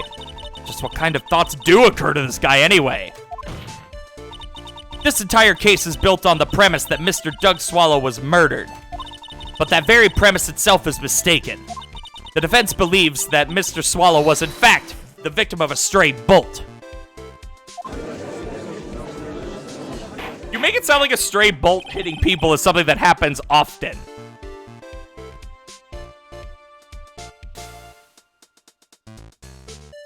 It appears the defense may be onto something. Could it be that the death was actually accidental? All right, you did it, Mia. I'll be taking that not guilty now if you don't...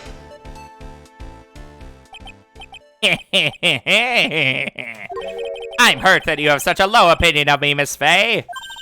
Huh? I'm not a fool, you know. The prosecution has done its research, Your Honor. We found that there were no lightning strikes on that day at that location. What? What's more, we have evidence that the electrical cable is definitely linked to the case. Evidence, Mr. Payne? Well, what is this evidence? This affidavit. And who is this affidavit from? The pharmacology students who were conducting experiments in their labs that day. Allow me to read out to the court the testimony of the pharmacology students. All equipment in the labs lost power all of a sudden around 3 p.m. that day. Was it a blackout? All of the lab's equipment runs on high voltage, Your Honor. So you're saying that the equipment lost power because... Precisely, they lost power because of the severed electrical cable. The power outage occurred at approximately 3 p.m. Which fits with the time of death listed in the autopsy report.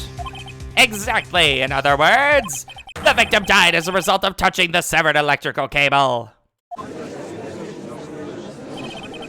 According to the students, the cables were very old. They were planning on having them replaced in the near future. I see. Apparently, the cables had become so brittle that even the smallest bump would have caused them to break. Okay. The old power cable broke due to some sort of impact on 4/9 at 2:55 p.m.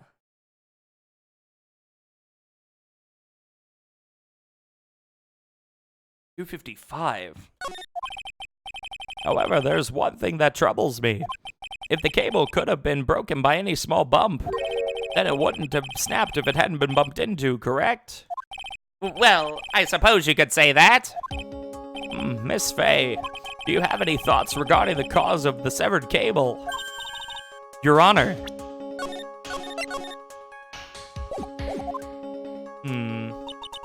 Don't like how this is looking one bit. I have to come up with something to try and regain some momentum. You might call the victim lucky, right? If it pleases the court, the defense would like to state its opinion. Well then, let's hear it. Who or what was it that caused the cable to break?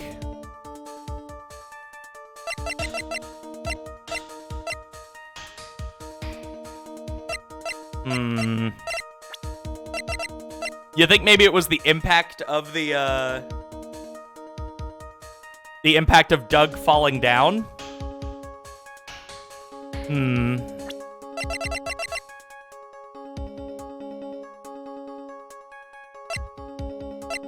I think that's the only, I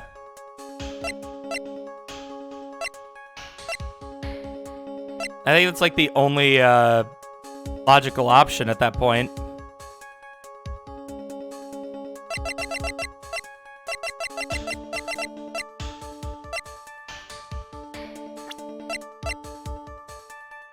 I'm gonna try it and see. This is it. This is why the cable snapped. Well, Your Honor. I believe that the only thing that has snapped is the mind of the defense. Ah, that was one of your best lines yet, Your Honor. Okay, so it wasn't technically him. Ouch, that was harsh. Please, Your Honor, give me one more chance. Well then, let's hear it. Who or what was it that caused the cable to break? So it wasn't him specifically. You think maybe it was the umbrella? Nope.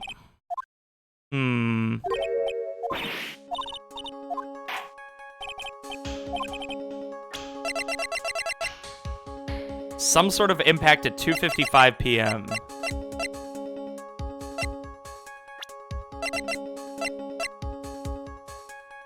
Oh, who caused the cable to break? You think maybe they're going with who? Maybe you have to go that direction? Yep, okay. So they were going with that.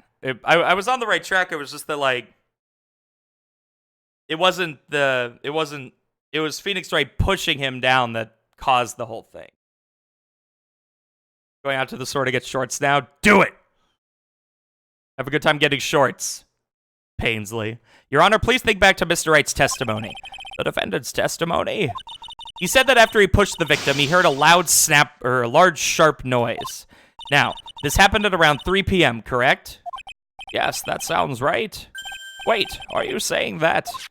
The lab equipment lost power at 2:55 p.m., which fits right in Mr. Wright's timeline. In other words, it was Mr. Wright's shove that caused the power outage.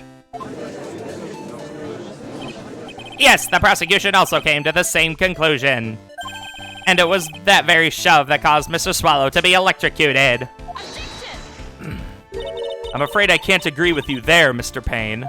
Whoa, what's that supposed to mean? Take a good look at where the victim landed after being shoved.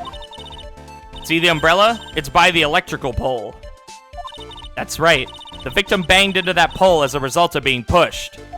It was that impact that caused the cable to break. Well, that makes sense. And then the victim was electrocuted. Here, swipe. I'm sorry, Your Honor, but no, it doesn't make sense at all. If the victim was shoved into the far pole, then he couldn't have been electrocuted by the severed cable in the foreground here. Ah! In other words, someone other than my client must have electrocuted the victim. Order in the court. Ah, the lamentations of my enemy. How I've longed to hear them.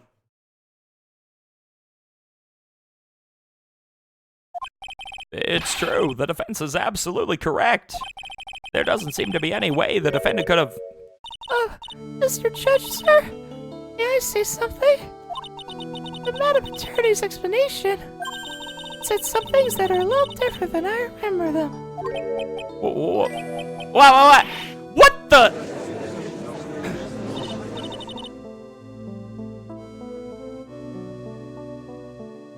Please, just once more. May I please testify one last time? Please, Mr. Judge? Of course, it's all right. Just go right ahead and give your new testimony. This is it. She's finally starting to show her true colors. I'm so sad. I'm gonna murder everyone. Sad lady. The truth is, Minnie pushed him twice. What? What do you mean he pushed him twice? Where did twice suddenly come from?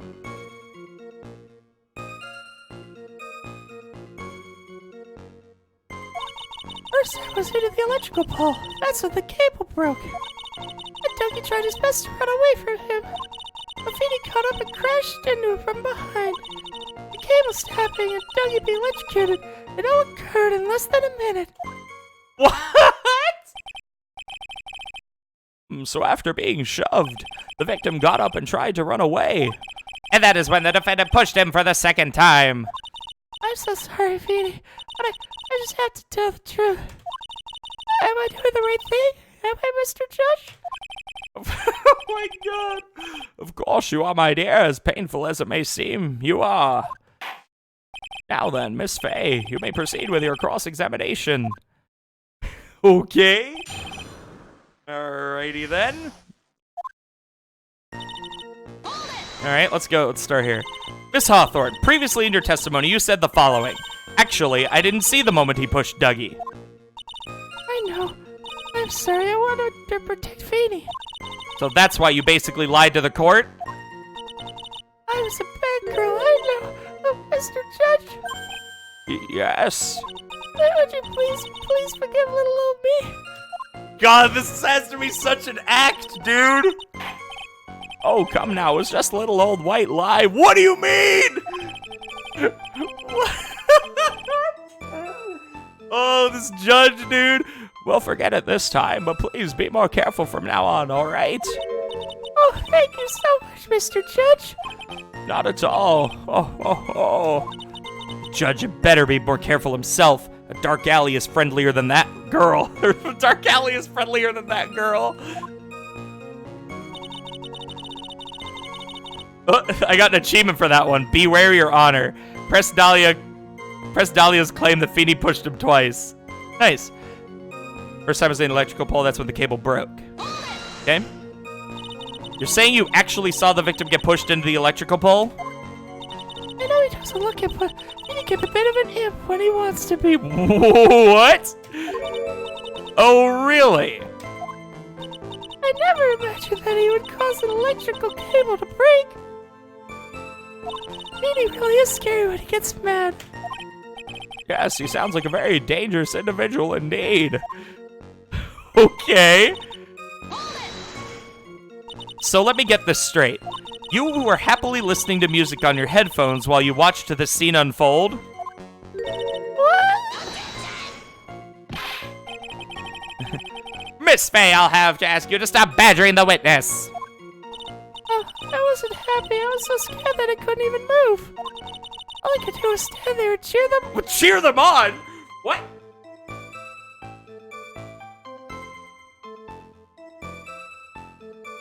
Cheer them on for what? Cheer them on? What do you mean by that?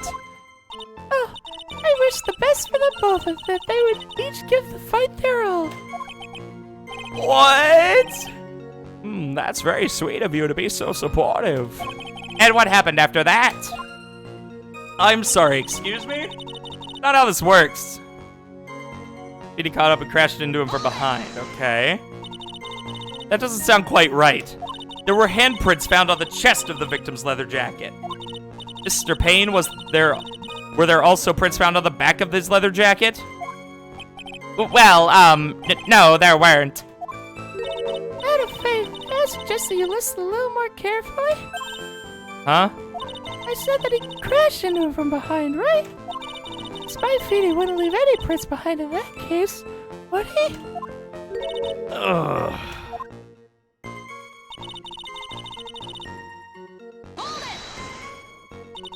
Did you actually witness the moment the victim was electrocuted? I'm sorry, I didn't actually see it. I turned my eyes away. That's understandable. Yes, indeed. It would have been a horrific sight for anyone to behold. I don't figure out the contradiction here. It's all over. She didn't have much time to come up with her lie, so this is my best chance. There must be a hole in her testimony somewhere. Think, Mia.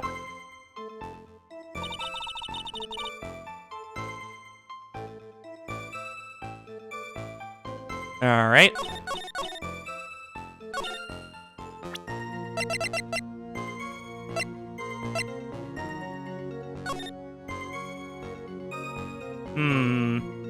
Does that concur that it's more than a minute with the, I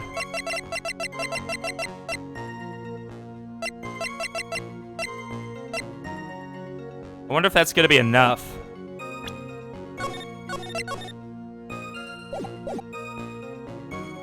So what I'm trying to figure out is her saying it all occurred in less than a minute. Would the time on that watch be enough to say that to contradict that? I think it would, so I'm gonna try it. That's enough, witness. Hey, I got it. I'm afraid I don't understand. You will in a minute. Could you please take a look at this picture? All right. See you, Samuel. Have a good day at work. Oh, that medicine. That's the one Feeny likes to take for his cold. It's not the medicine I want you to look at. It's the wristwatch. It stopped at the precise time the victim was electrocuted. In other words, 3:05 p.m. Yes, and your point is, Miss Faye? My point is this. What time was it when the lab suffered that power outage due to the cable snapping? Well, according to the student's testimony, the answer is clear. It was 2:55 p.m. Yeah! Would you care to explain to the court, Miss Dahlia Hawthorne, What exactly happened during this 10-minute interval? The defense proposes that it was during this interval that the real murderer killed Mr. Doug Swallow. Order in the court. What is this all about? This is nonsense. The real murderer. Even you can't deny that the time between the cable break and the electrocution are completely unaccounted for. Then who was it? Who else are you saying could have done it? There's only one person who could have murdered Mr. Swallow. Only after my client had left the scene was there a window of opportunity for the real killer. Miss Faye, is the defense ready to indict someone as the real killer? It's finally time. This is the moment I've been waiting for. Yes, Your Honor, we are ready. Very well. But remember, if you accuse the wrong person, you will be penalized. Think very carefully before you speak, Miss Faye. Now then, Miss Faye, let's have it. Who is the real killer? It's either himself or Dahlia. Are we gonna throw Dahlia under the bus? He was there.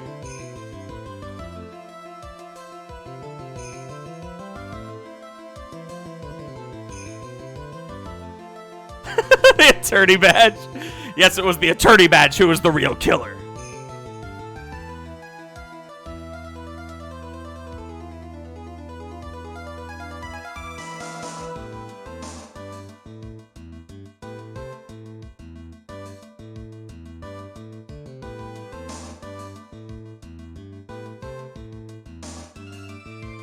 Do it.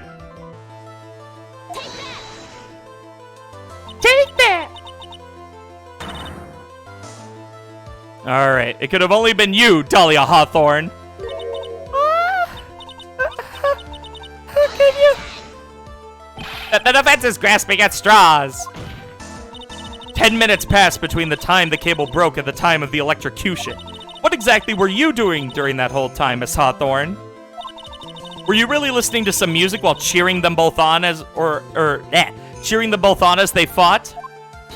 I find it hard to believe that you didn't lift a finger to stop the man dearest to you. Order. Miss Faye. What? I mean, why? That is to say... Miss Hawthorne, I believe you did witness the two men fighting on that day. However, after Mr. Wright pushed the victim and subsequently left the scene, it was you who pushed Mr. Swallow to his death by your very own hands.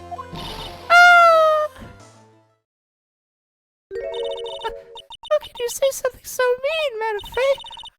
I didn't do anything. Miss Faye, this is a very serious charge. You are... Your Honor, please, I have something I want to say. You, what is it? Please strike everything the defense has said just now from the record. What the? Are you daft? You're totally wrong, Miss Faye. Dolly, she couldn't do something like that. Mr. Wright, get back in your seat. Bailiff, grab that man. Ah! Sneeze. Leave my Dolly alone! That boy. Oh, never mind. God damn it, Grossberg! That boy, he's got himself in way over his head. Oh, Mr. Grossberg, you're back. It seems I've arrived just in the nick of time. I found the police report on that incident in your newspaper clipping. Hey, gimme. Thank you so much. This is exactly what I was hoping for. All right. Incident overview. Location, District Courthouse Cafeteria. Date and time, August 27th, 4 p.m. Victim, Diego Armando, age 28. Occupation, lawyer. Suspect, Dahlia Hawthorne, age 19. Armando ingested poison while interviewing the suspect regarding another case. Traces of poison were found in the victim's coffee cup. No poison was found in the vicinity or on the suspect's person. It is unclear how the poison entered the victim's coffee cup.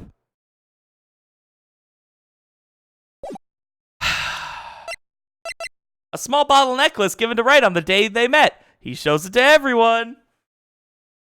I wonder what's in that small bottle, Smile.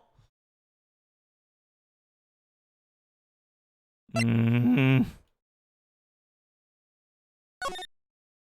Yep.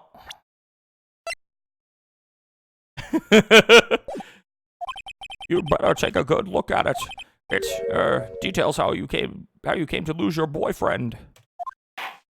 Oh, wait, what?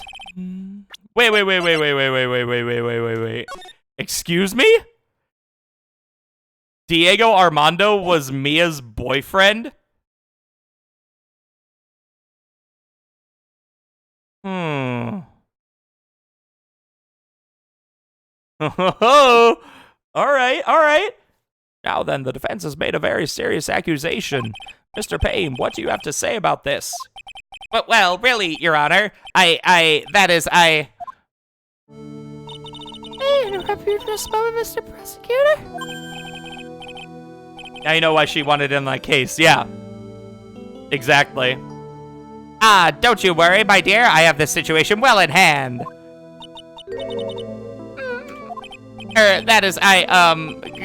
Go right ahead. Madam Faye, are you seriously accusing me of killing my sweet ducky? Yes, I am. Not only am I saying you murdered Doug Swallow, but you also tried to pin the whole thing on your current lover, Phoenix Wright. I told you that you should let me handle this. Sorry, please go ahead. How can you say that? I'm absolutely devoted to my dear Feeny. The notion that I would try to frame him is ludicrous. This is all just too much for poor little me to bear. I believe the girl is trying to ask what on earth her motive would be. Answer to that lies somewhere in this police report. It must. 8 months ago, an incident occurred in the basement cafeteria of this building. And then, that same day, the two of them accidentally met. Your Honor, the defense requests further testimony for Miss Dahlia Hawthorne. Further testimony? What about? About the events of the day when she first met the defendant, Mr. Phoenix Wright. What could that possibly have to do with this case? The witness claims that she had no reason to frame the defendant, am I correct? Slam. Well, I have evidence that suggests that she, in fact, had a very good reason. Very well, then. The court grants the defense's request. Young lady, would you mind staying on just for a bit longer? Of course not, Mr. Judge. Get ready for the battle of your life, Dahlia Hawthorne. How I met my Feeny. I first met my darling Feeny 8 months ago. It's like we were destined to meet in this very courthouse's basement reading room. The moment our eyes met, my heart skipped a beat. We've been going on ever since that fateful day. We're so lovey-wovey Oh, that's Phoenix, never mind. We're so lovey-wovey we literally make people sick. It's just jealousy, I think. Mr. Wright, do that again and you'll be held in contempt of court. And now we enter the final act of our little drama. As we used to say in the days of my youth, go get her. Alright. Get it rolling. I like this music. I like this track, actually, a lot. So until that time, you had been dating Doug Swallow? Yes, I'm a real fool, I know. Letting my emotions change so quickly, I'm ashamed of myself. No, not at all. Look at me, I'm infamous for changing my mind. My critics have even taken calling me Judge Fickle. Maybe you should look for a different line of work. Despite that, however, he always hands down the correct verdict. That's why some people also call him the Great Judgini. I'm sorry, the Great Judgini? It's like we were destined. Oh yeah, like we were destined to meet in this very courthouse room. Yep. The courthouse reading room? That's a strange place to meet the love of your life. That's not true. Madam Faye, after all, he was not only an art student, but he was also planning on becoming a lawyer. I'm not talking about him. I'm talking about you, Miss Hawthorne. What was a literature student like you doing in a courthouse reading room? This line of questioning is a waste of time. It has nothing to do with our murder case. Miss Fay, I'm warning you. If this has nothing to do with Mr. Swallow's case. I have to remember the judge is on Dahlia's side. I'd better tread carefully. Bro, I'm pressing, dude. I don't care. Slam! Your Honor, if you'll allow me to some latitude, I think I can establish relevance. Please ask her to continue on with her testimony. Very well. Young lady, I've got a simple question for you. What were you doing downstairs in the courthouse reading room? If it pleases your honor, sir, simply this. I'd come to this court. I come to this courthouse to do some research for a paper I was writing. Okay. You were writing a paper on what? On the relationship between modern standard of poetry and the criminal underworld. Oh, that sounds like a fascinating research idea. Am I getting old? I've even forgotten what I've forgotten. Again with the midlife crisis stuff? Yeah, what did that girl really come to this courthouse? Isn't that what you wanted to know? And speaking of forgetting things, you haven't forgotten the police report, have you? I went through a lot of trouble to get it, my dear, so be sure to read it carefully.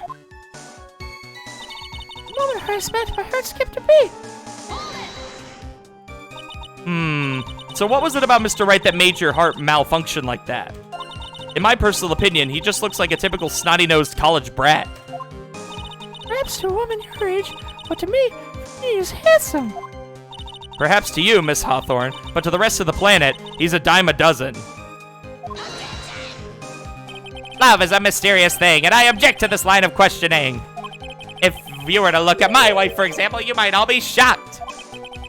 He's telling the truth. It was truly, truly shocking. Beautiful mushroom, growing tall in the darkness. It comes from cow dung. That's the probe that best describes how I feel about my feeling. What? Were there any bad feelings between you and Mr. Swallow? Oh, not at all. We parted on very good terms. But that can't be! Our investigation also shows that it was a clean breakup. How? How do you investigate and find out that it was a clean breakup? What?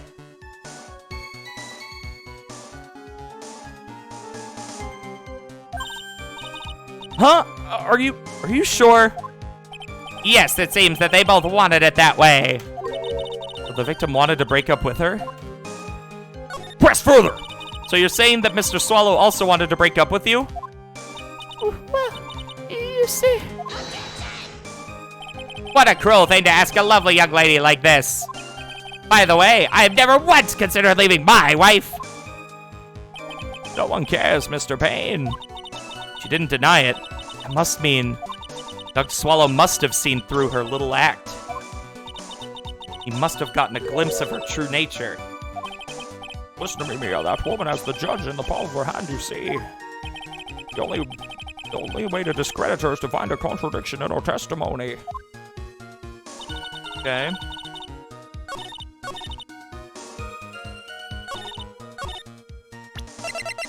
I think the only way we can do it is the,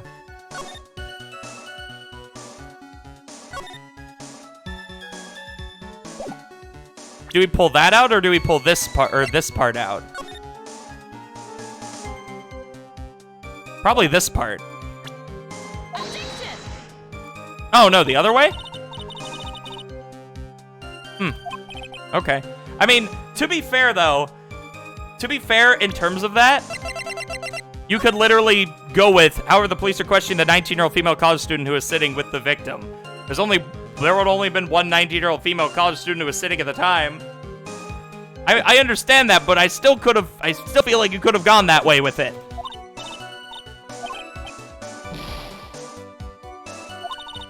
I'm just saying.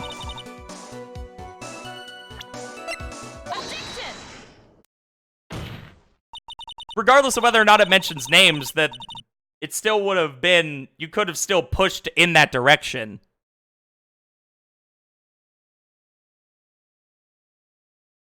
See, the way you could have gone it is, you pull the clipping out and saying that there was a 19-year-old girl there, was it you? She says no.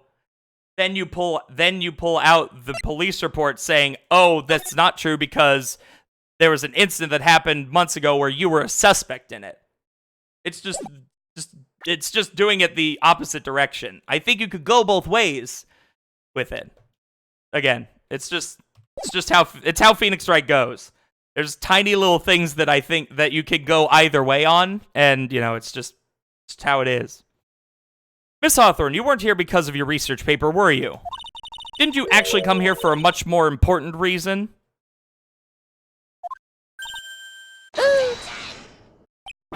Well, what is the meaning of that cocky smile on your face, Miss Fay? 8 months ago, right here in this very courthouse, there was another tragedy.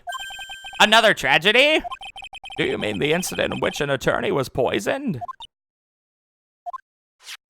The name of the suspect in that incident is listed here in this report. And that name is Dahlia Hawthorne. What? Dahlia Hawthorne? Yes, the sweetie pie of everyone's eye, Miss Dahlia Hawthorne. She was the prime suspect in a criminal case just 8 months ago.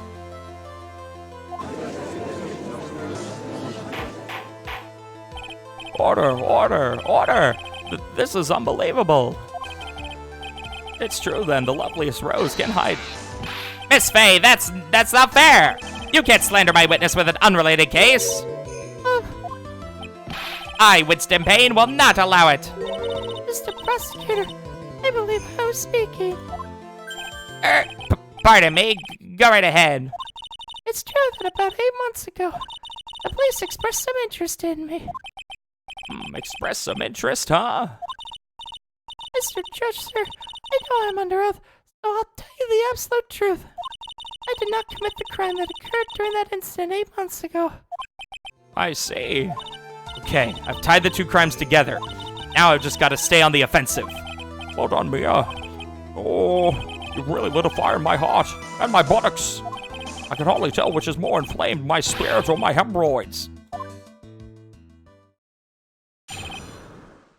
Frickin' hemorrhoids. The poisoning. I met the lawyer who was poisoned to discuss something in the cafeteria that day. I left my seat for just a moment. That's what happened. From what I heard, it was a liquid poison that's lethal at just 2 teaspoons. Not only that, I heard it was a very special kind of poison. So you see, I'm innocent. I wouldn't even know where to get a poison like that. So that's what happened here 8 months ago. However, as you've heard from the witness's testimony, she had nothing to do with it. I think the defense is just about out of tricks. I'm terribly sorry, Mr. Payne, but I'm afraid the defense has many more tricks up its sleeve today. And I'll be sure to show them to you before the end of this cross-examination. What the? Why does the defense suddenly feel stronger? Aha, Mia, you're glowing with a true lawyer's aura, my dear. That proud posture and self-confidence absolutely smashing. All right, let's do it. Get examined. All right, what were you talking about with the defense attorney? Sorry, but that's confidential. According to the report, you are being interviewed regarding another case. The lawyer that was killed, he said he wanted to talk about an incident that I was caught up in when I was younger. Why don't you tell us all what that incident was? That has absolutely nothing at all to do with this case. Objection sustained. The defense's question is stricken from the record. You get involved in a lot of incidents, don't you, Miss Hawthorne? Well, I guess I was just born under a bad sign. Don't worry, Dolly, I'll protect you! You heard the man. Now that is true love, young lady. Oh, Feeny, please. These two are really making me ill, albeit for decidedly different reasons. And let me see for just a moment, that's when it happened. How long were you gone? I've already answered all these questions for the police. But if you must know, maybe 10 or 20 minutes. And where were you during that stretch of time? Using the toilet? What are you saying, Miss Fay? Toilet? My perfect little Dolly doesn't poop!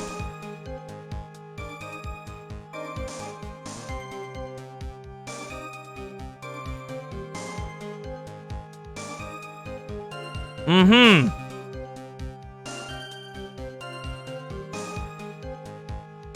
Okay. Alright, Phoenix, just keep thinking that. You heard the defendant, Miss Faye. Better luck next time. No poop alibi? Oh, Fanny, please. The police have already looked into this whole matter. This line of questioning is nothing but a waste of the court's time. Objection sustained. Miss Hawthorne, please continue with your testimony. About how much liquid is 2 teaspoons? Well, let me see. My bottle of eye drop says it's 1/2 fluid ounce, which is equal to 3 teaspoons. So it's about 2/3 of that amount, huh? This was found in the largest mug of coffee. It must have been after I left the table. Someone must have quietly slipped it in there.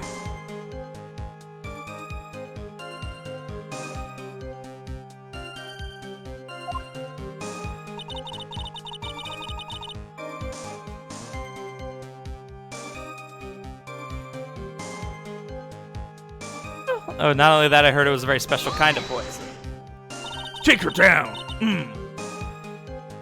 Special kind of poison? How so?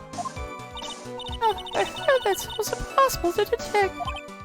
Oh, and where would something like that come from? I'm sorry. All I know is what I overheard the policeman say.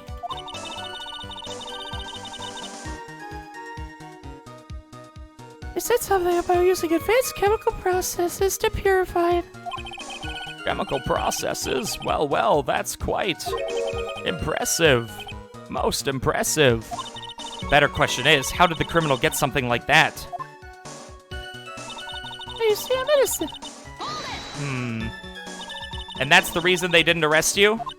Because no one could show how you could have gotten that poison? I think that's good enough reason, Madam Faye. She's right, and I think we've all had enough of Miss Faye's questions. In essence, the main reason Miss Hawthorne was ever arrested for this crime was because no one could show how she could have obtained the poison. And all we have to do is find a way to establish how she could have gotten some, right? Great. Now how did Wait, what? Oh. Now just how did a lit student get a hold of poison of all things? I know how! You wouldn't know. But your boyfriend at the time would. You wouldn't know how to get that kind of poison. I don't believe you. In fact, you had easy access to that kind of poison, didn't you? At your boyfriend's lab. Boyfriend?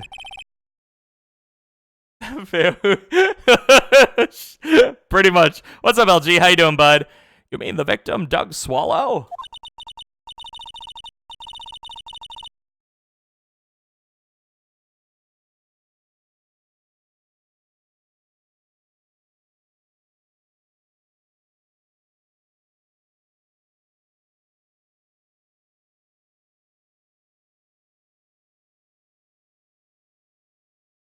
That's right. Up until 8 months ago, Miss Hawthorne was dating Mr. Swallow. You're good, just drawing? Hell yeah, dude. And if you recall, Miss Swallow was a pharmacology student, or did I say Miss? Mr. Swallow was a pharmacology student at Ivy University. Pharmacology? His laboratory contained highly advanced chemistry equipment. In fact, without such equipment, the culprit could never have obtained such a rare and special poison. Oh, is this the new Pursuit music?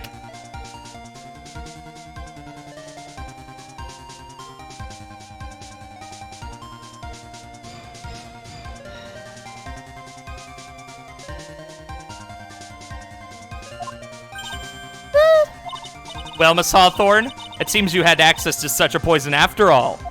And then, it was a matter of slipping it into the victim's coffee when he wasn't looking.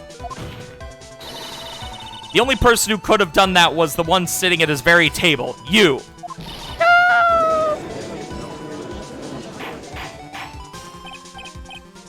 Order. Could it be? That's nothing but a baseless May I say something, Madam Faye? What is it, Miss Hawthorne?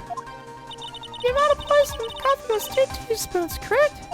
In order to carry that much liquid, there might need some kind of container. Well, yes, that's true. I was searched immediately after the incident took place. Quite true. In fact, the entire courthouse was turned upside down. But they didn't find a suspicious container anywhere, did they? She's right. They even mentioned that in the report. Well, you could have easily gotten rid of something something that small. Excuse me, madam, but this is a court of law. If you're saying that I threw the poison container away, I think you need to show some kind of proof. Proof? She got me good with that. Provide some evidence, or I'll have to disallow this line of questioning, Miss Faye. Unless we can come up with some evidence, we're going to lose this lead. The police conducted a full-body search of Dahlia and the entire courthouse. And yet the container holding the poison disappeared right after the crime occurred. You're going to accuse the young lady of committing the murder. Then where's the container the poison was carried in? What happened to it? That is the easiest fucking thing in existence of where it went. You were forced to get rid of the container in a hurry, weren't you? And that's why you passed it on to someone that had nothing to do with the case. Someone that you knew wouldn't be searched. Who is this person? Mr. Phoenix Wright, of course. So the defendant was this witness's accomplice? Of course not. She gave the poison to him, disguised as a present. What? That's a charming little necklace. Is this a little bottle? It's really quite cute. So what about it? What does it mean, Miss Faye? The day that the witness met and fell for Mr. Phoenix Wright was 8 months ago, August 27th, the very same day as the poisoning incident. Under the pretense of love, the witness gave my client a present. All for the purpose of hiding the one piece of evidence that would give her away. What? Are you saying there's a deadly poison in here? No, there's no longer any poison in that bottle. However, I'm certain if the crime lab were to analyze it, they would find a trace amount.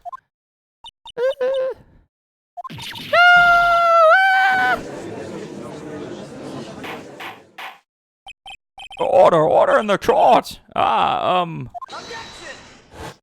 Not again. On behalf of Dahlia, I object. Mr. Wright, Mr. Wright, control yourself! I won't let you bully her like this. Mr. Wright, I thought I told you to stay in your seat. Mr. Wright, why? Why are you going through so much trouble to protect her? Why? Because I'm madly in love with her.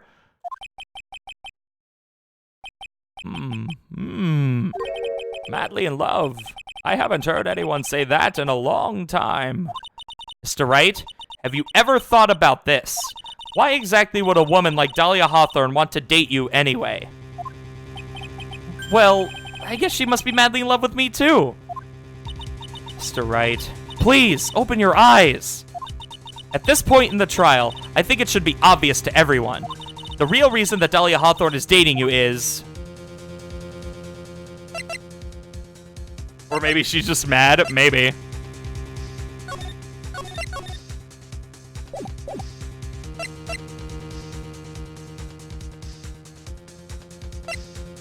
Is it because of the necklace? These two kind of mean the same thing, in all honesty, in my opinion. Because, I mean, to keep you quiet, like, I guess it's because, remember that he, hello. Thank you very much, Renegade67, for the follow.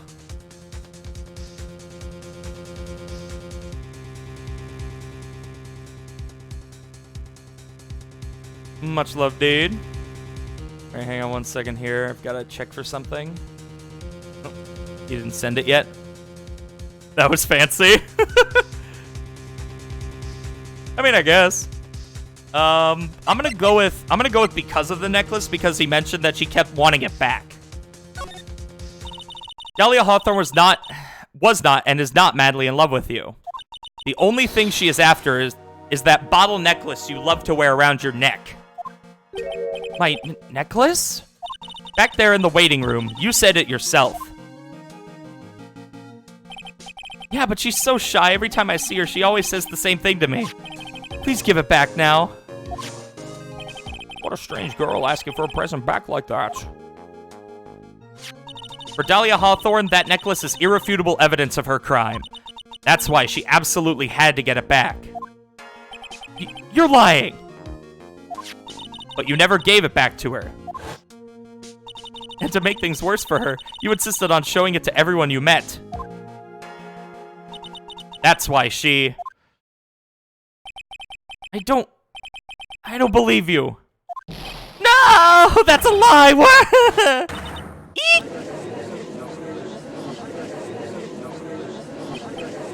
Mia, are you alright? Ah, the defendant, he's getting away! Bailiff, hurry! After him! Mia, are you alright? Yes, I think so. That boy, he went completely insane. Where's Mr. Wright? Looks like the bailiff caught him, so he should be back soon enough. Thank goodness. Oh no! What is it? The bottle necklace! Miss Hawthorne's present! It's gone! What? That's terrible. Mr. Wright must have grabbed it when he slammed into me. Foolish boy. That's the only thing that could have saved him.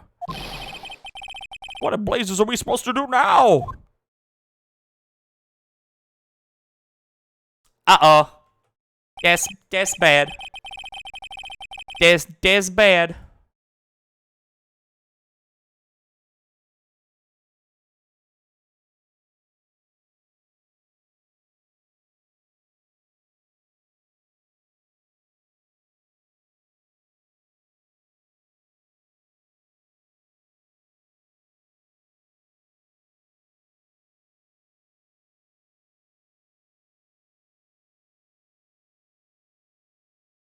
Alright, anyway.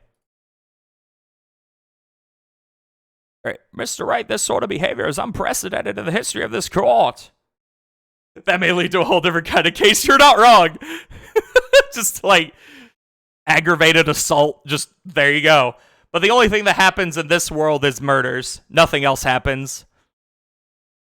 Only murders happen. No one else goes to court for literally anything else except murders. I'm sorry. I'm afraid that your apology is not enough.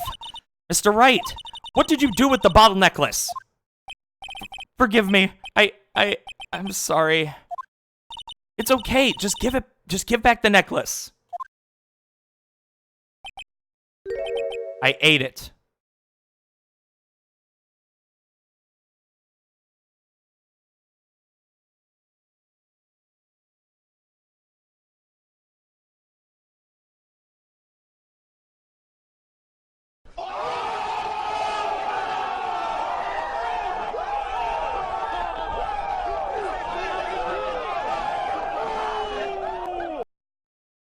Yeah, that's pretty accurate.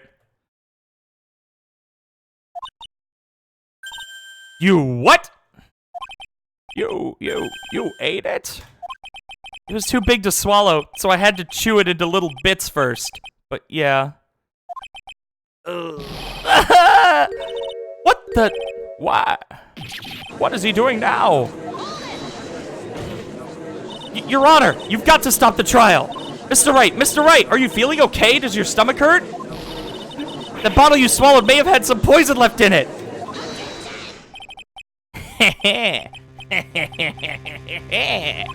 It seems that the defendant has proven the prosecution's case for us.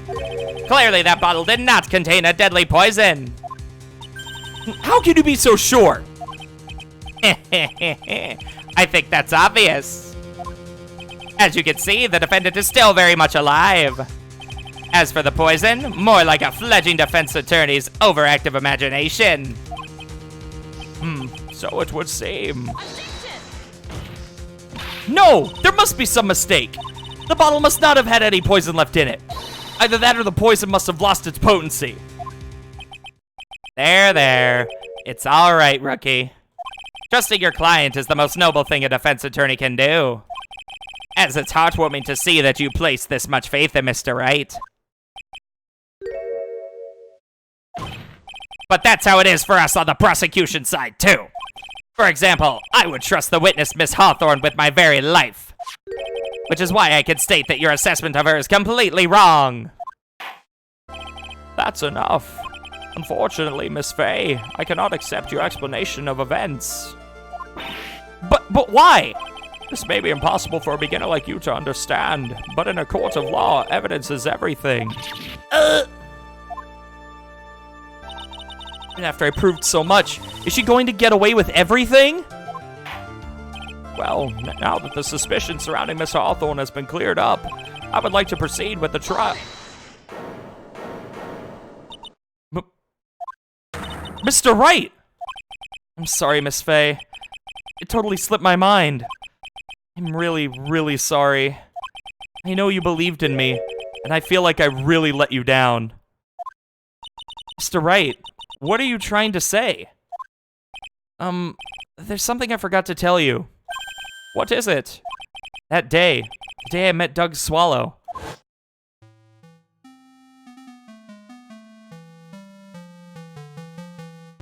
That girl, you shouldn't see her anymore. Hey, it's none of your business! I'm telling you for your sake. If you continue to see her, it's going to be bad news. You're lying! Just listen to me. There's something you need to know about that girl. Last night, someone stole some poison from our lab. Poison? The same thing happened 8 months ago. A drug sample was stolen. She came to the lab that time, too. It could only have been her. That girl is a thief! Stop it!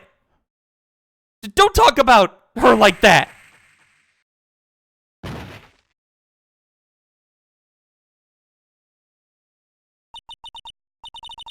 Is it true? Did he really say that?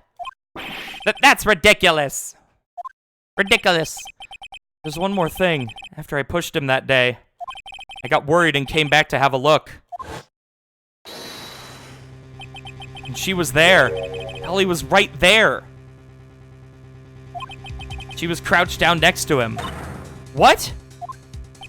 She told me not to ever tell anyone about it, but I'm sorry, Dolly. Your Honor, the defendant is... Miss Fay, you tell them! Dolly didn't do it. She's innocent. So Dahlia stole poison 8 months ago, too, huh? If you put that together with Mr. Wright's testimony, then there's only one possible conclusion. The defense believes that Miss Dahlia Hawthorne stole some poison on the night before she killed Doug Swallow. The night before? Naturally, her motive for stealing it was to kill someone. Miss Fay. If you're so certain of your theory, then let me ask you this. Yeah, this is your last chance. Think carefully now. There's something that she desperately wanted to get back. Therefore, exactly who was Miss Dahlia Hawthorne planning to kill?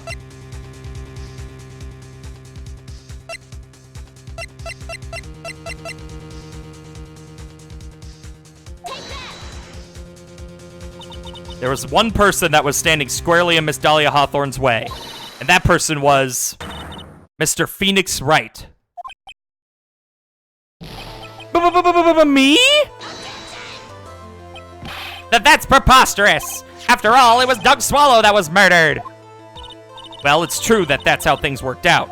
But let's remember that Mr. Swallow died of electrocution, not poison. The person that Miss Hawthorne was planning to poison was, in fact, you, Phoenix Wright. There's no one else that it could be. But how can that be? I thought Mr. Wright and Miss Hawthorne were in love. Poor Mr. Wright. This must be killing him. Hang in there. I'll bring her to justice. I swear it.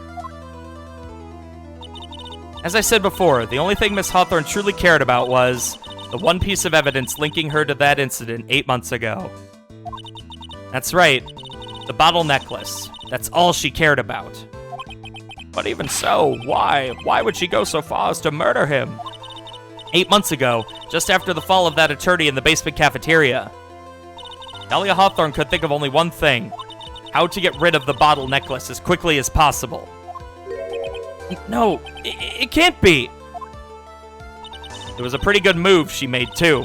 The evidence was missing for a long time. But there was just one big problem. Although she had got him to hide the evidence, Mr. Wright refused to return it to her. To him, the tiny little bottle was a cherished treasure. He even showed it to everyone he met.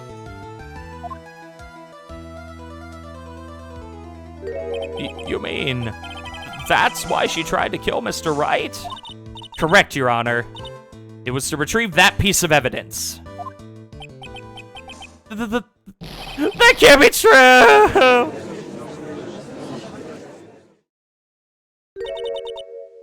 Edie, what a joke you are. There it is! Honestly, how can any one woman ever count on you for anything? I even told you time and time again to keep your trap shut about me and that necklace. You disgust me. Miss Hawthorne? It appears that we're nearing the end of this trial. Fine. I can tell you plan on making me into a criminal, no matter what I say. You are a criminal, Miss Hawthorne. We'll see about that. But first, where's your evidence? It seems your sniveling little crybaby of a client has eaten the bottle as a snack. Well, Hey, old man, are you senile or something? Why don't you say something instead of sitting there with that dumb look on your face? he's a criminal killing the frames? Wait, we had frame drop?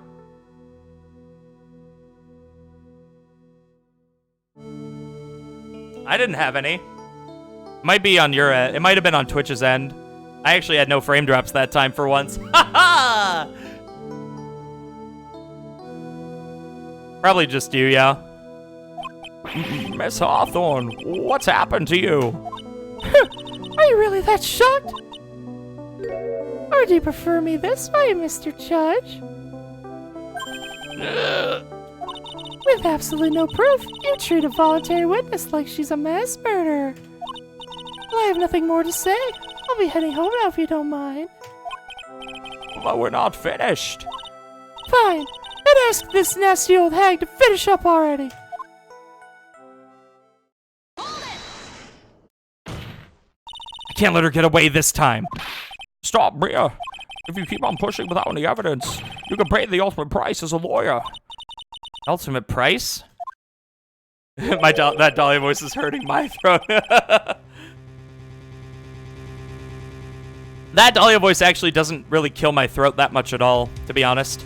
You'd be forced to take off your attorney's badge forever, I'm afraid. No! You'd better think it over carefully, Miss Faye. Or should I say, Miss Gray? Well, Miss Faye, can you provide evidence that would establish her guilt once and for all? Yeah, that is a fate worse than death, isn't it? Different ranges, I suppose. Yeah. Don't worry, there are some things that totally murder me. If I mess up here, my career as a lawyer is over. But to be honest, at this point I don't have any evidence that's well-founded. Even so, I'd rather lose my attorney's badge than let her get away with murder. Your Honor, the defense would like to present proof. Impossible! You can't possibly...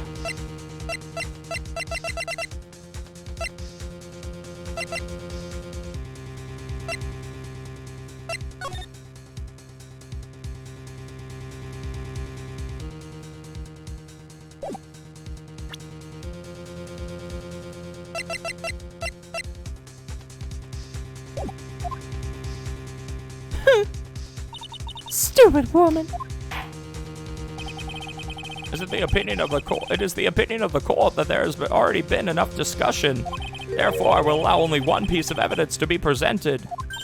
Just one? If you are unable to establish your guilt, then I am afraid that a very harsh verdict will immediately be handed down on Mr. Wright. I understand, Your Honor.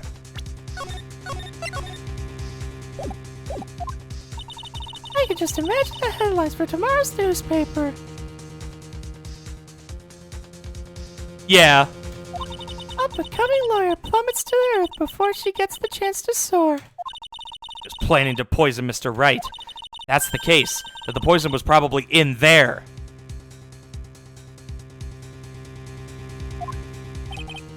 Well then, Miss Fay, please present your evidence. Show to this court irrefutable proof that Miss Hawthorne was planning to poison Mr. Wright.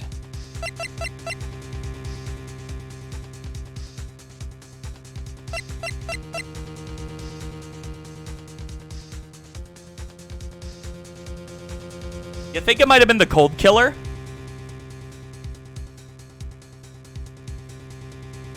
She could have poisoned the cold killer considering he had a cold. That's why he has it clutched in his hand.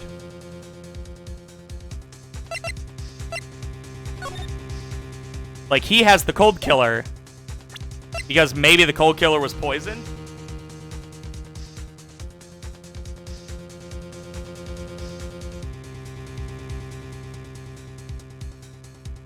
Like, the only thing I can think of at this point where it would be.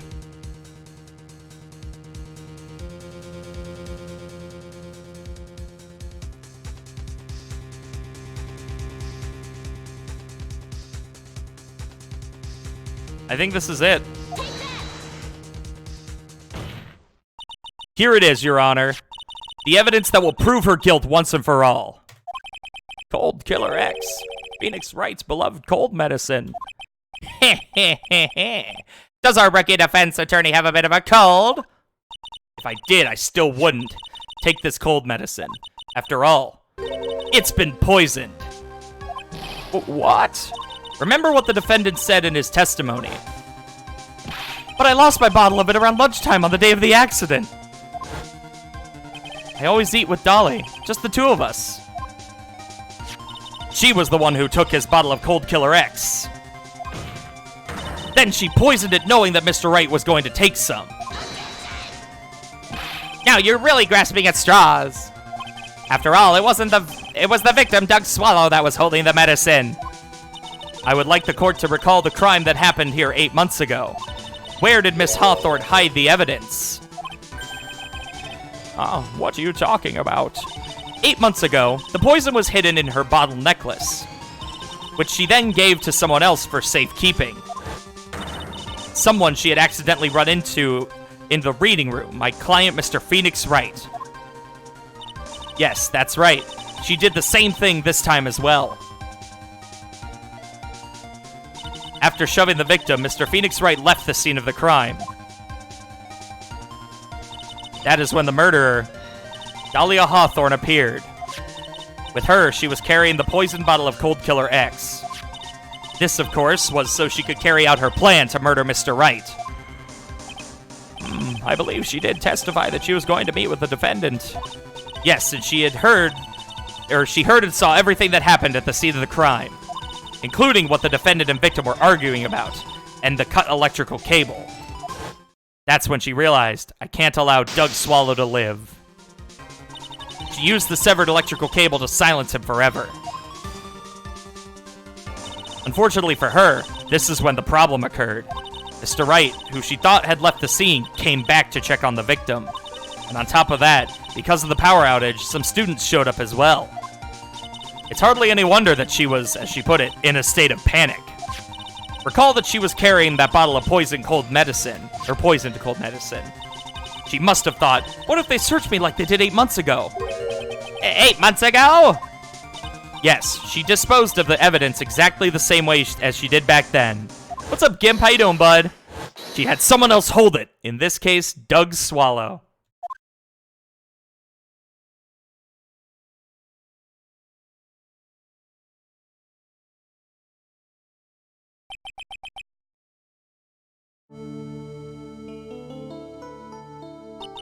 Oh, come on now, everyone. Surely you aren't fooled, are you?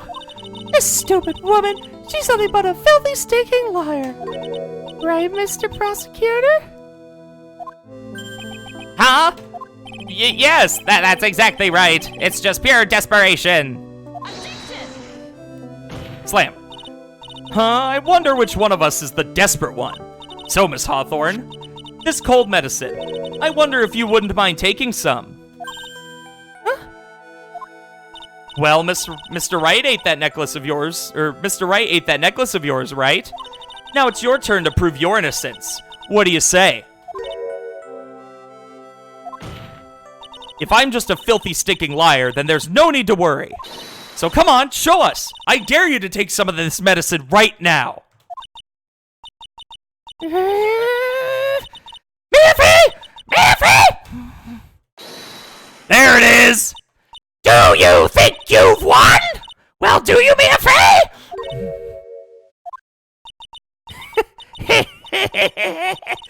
That's just fine. For the time being. Victory is yours. For the time being. Well, I have a very long memory, you know. You and I will meet again. I'm certain of it. Huh?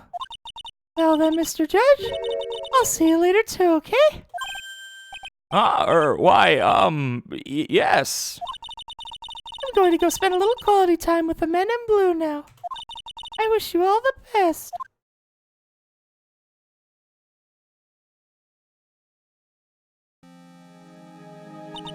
Whew. It's finally all over. I refuse to accept this. The defense has hasn't shown even a scrap of evidence to support their outrageous claim. But even so, your witness seems to have accepted it. I don't care. I'm Winston Payne, and I don't believe one word that this rookie lawyer has said. Well then, Mr. Payne, let me ask you this. Yes? Would you care to try this cold medicine? What? Just a little earlier, I could have sworn you said... There, it's all right, rookie. For example, I would trust the witness, Miss Hawthorne, with my very life. So, if she's so trustworthy, then I'm sure there couldn't possibly be any poison in here, right? You see, yes. And here comes the backpedal. Come on now, rookie killer. Show this rookie how it's done. How much trust do you really have for this woman?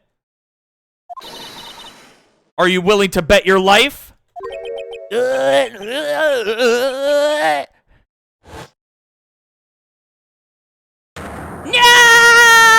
My hair, it's flying off! My beautiful hair, no! Ah, no, no, no, no, no, no, no, no, no!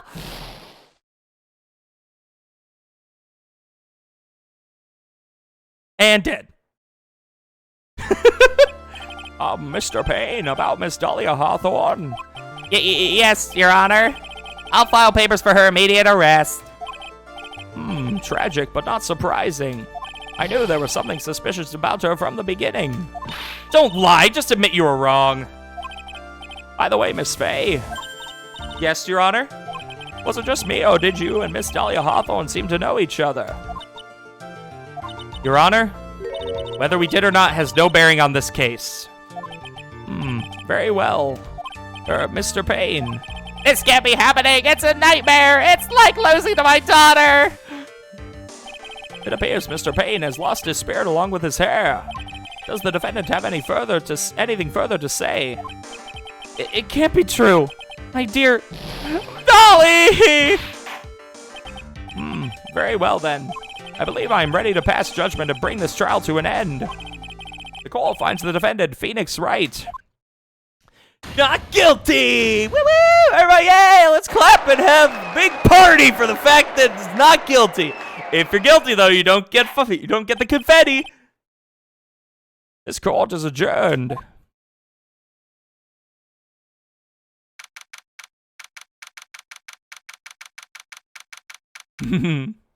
Give him that violet yay. Mia, you're wonderful in there. Thank you for everything, Mr. Grossberg. During the verdict, I thought my hemorrhoids were going to explode like Mount Vesuvius. Mr. Grossberg, do you, maybe think you could stop talking about them? That's rather rude. Anyway, this case really made me think. What does it really mean to have a relationship of mutual trust with a client? Perhaps it is we veteran lawyers who have lost sight of this. Oh, Mr. Wright, congratulations! Thanks. You know, I was thinking. Go on. The Dahlia that I saw up there on the witness stand. I don't think that was really her. What? Yeah, the Dahlia I know could never have said those kind of terrible things. Maybe she was like, I don't know, a fake or something. Boy, this poor kid still hasn't got a clue. You need to forget about her, Mr. Wright, for your own sake. Yeah, you're right. That's probably for the best. Also, you need to relax a bit more. Try to grow up a little. But out of all my friends, everyone says I'm the most grown up. Eek, what kind of company does this guy keep? Right now, I'm studying to become a lawyer myself. That's what you keep saying. But I thought you were in the art department. Well, yeah, I am. But there's a friend that I desperately want to help. And if I hurry, then I should still be able to save him in time. I see. Say, Miss Faye, a lawyer is someone who can help people when they're in trouble, right? Mr. Wright, I'm still new at this myself, but I think that's exactly what a lawyer is. Okay, I'm going to do it. I'll study my butt off. I'll become a lawyer for sure. I hope we see each other again someday. Maybe even in court. Oh, do you ever, though? It's been 5 years since I was acquitted of all charges. I became a lawyer like I planned and managed to save my friend. But Mia has passed on to a better place. For me, this trial brings up a lot of painful memories. But it also brings up some very precious ones. And memories that I thought would never rise to the surface again. Mia's gone now. But even so, I can hear her in my mind. Phoenix, no matter what, always believe in your client. In a court of law, your greatest weapon is your belief. 5 long years. Something has happened that's made me think back to her words of wisdom. But that is a story for another day.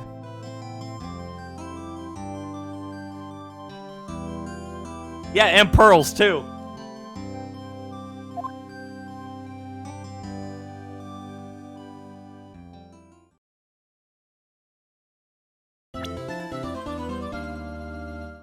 Wait, who the hell is that? Brand new episode is that? Episode 2, The Stolen Turnabout. Oh. That dude wearing like a Cyclops mask? What the fuck?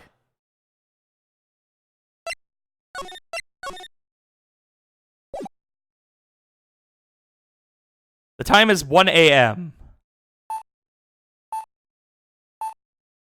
I've seen him before, but I have no idea who he is. What? Detective, we made it! Whew, what a relief. Glad the jewel is still safe. Oh, shit, alright. Oh, you said it, pal. It must have been our rock-solid security that scared him off. Would you mind opening the safe just to double-check? Oh, gumshoe.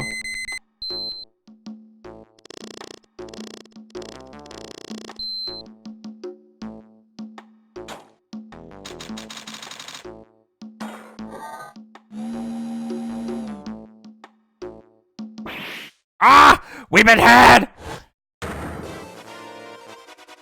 What? Out front! Guards! Turn on the searchlights! Better luck next time, gentlemen!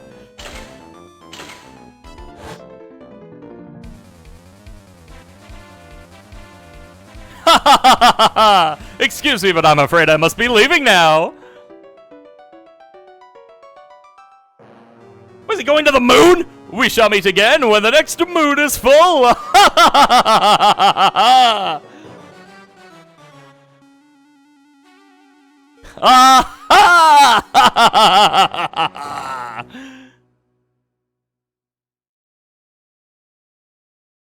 October 11th, 3:24 p.m. Wright and Cole offices.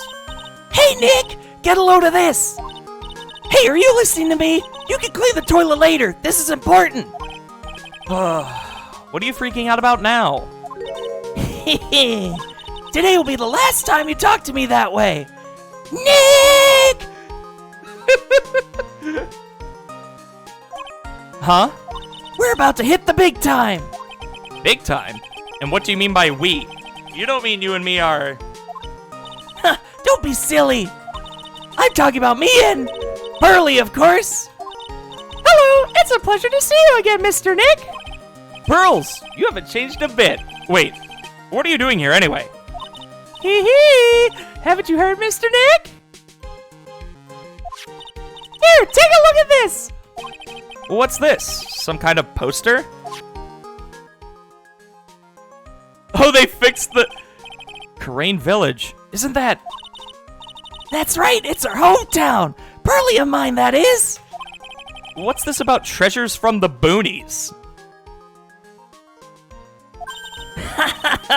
Very funny. You can laugh all you want. But you'll be singing another tune tonight. Tonight? What about tonight? Yeah, it still says it. The Treasures of Karain exhibit doesn't actually start until next week, but the promoter sent us some special VIP entry passes. That's why I dressed up extra special today. What do you think, Nick? Same Maya, different day. This young lady here is Maya Fey, the younger sister of Mia Fey, my friend and mentor. I first met her 2 years ago. I was working on the case surrounding Mia's death, and ever since then... I've been the one who's been keeping this law office afloat from behind the scenes. Actually, that's just a cover for her true identity. In reality, she's a spirit medium, and a bit of a shady character. Hey, who are you calling shady? There is no real origin behind some of them. It's just kinda, they just sort of happened and they stuck. People also it's also become a staple of Maya when she goes, Nick! Come on, Nick! every time she says Nick, she says a very weird, and it's just stuck as a very good thing. Yeah, she's very shady. And this little girl is Pearl Fey, but I usually call her Pearls. She's Maya's cousin and a spirit medium in training herself. I know I'm a bit young, but I want to help in any way I can, Mr. Nick. Karain Village is the home of the mysterious Karain channeling technique. And Maya here is the daughter of the Karain School of Channeling's master. I know it sounds ridiculous, but it's no joke. I've seen her power with my own eyes. It's the real thing, all right. Earth to Nick! How long are you going to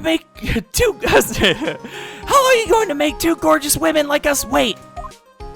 Yes, Mr. Nick! I can't wait any longer! I want to see the exhibit! Looks like I don't get a choice here. Might as well head on out. Okay. October 11th, 7:18 p.m. Lordly Taylor, main exhibit hall. Lordly Taylor, city's fanciest and most expensive department store. Treasure exhibit, huh? I have to admit, I'm pretty impressed. Recently started getting into this Twitch thing. Sheba didn't start a bit sooner. JFA is my favorite. Cool. Awesome.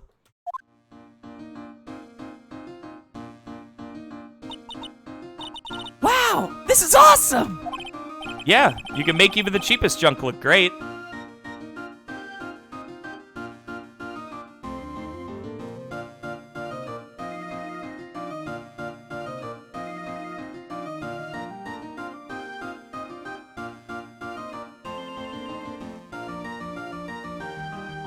Yeah, you can make even the cheapest junk look great. It all depends on how you display it. Oh, they even have the dusty old hanging scroll that was in the Fey Manor storeroom!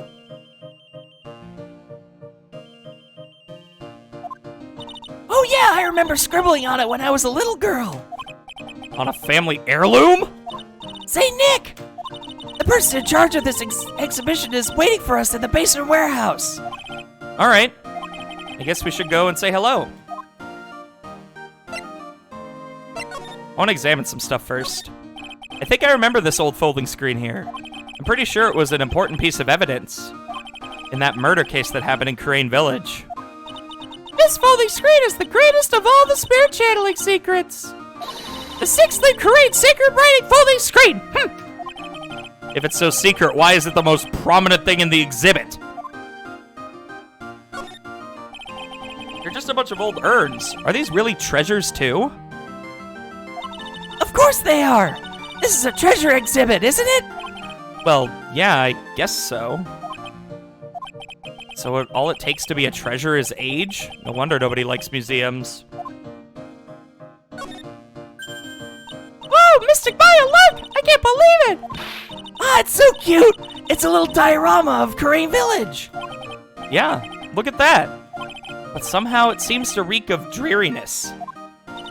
Oh, Mystic Maya, it's your house! It even says Fey Manor on it! Yikes, you're right! I kinda want to add the famous in front of it. Don't do it, Maya. They might get mad.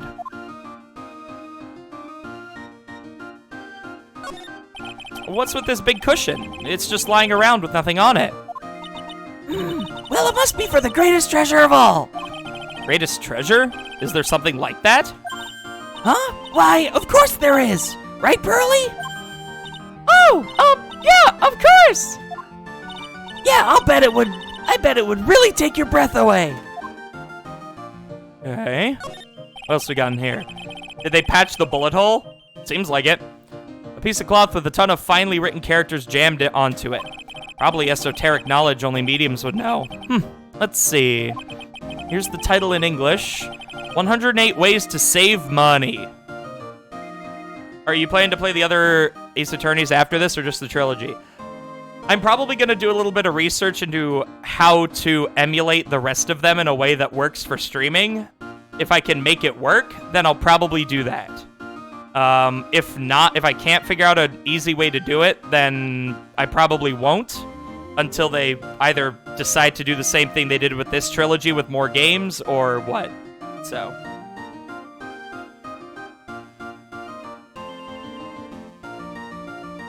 Because I've done, like, no research into that.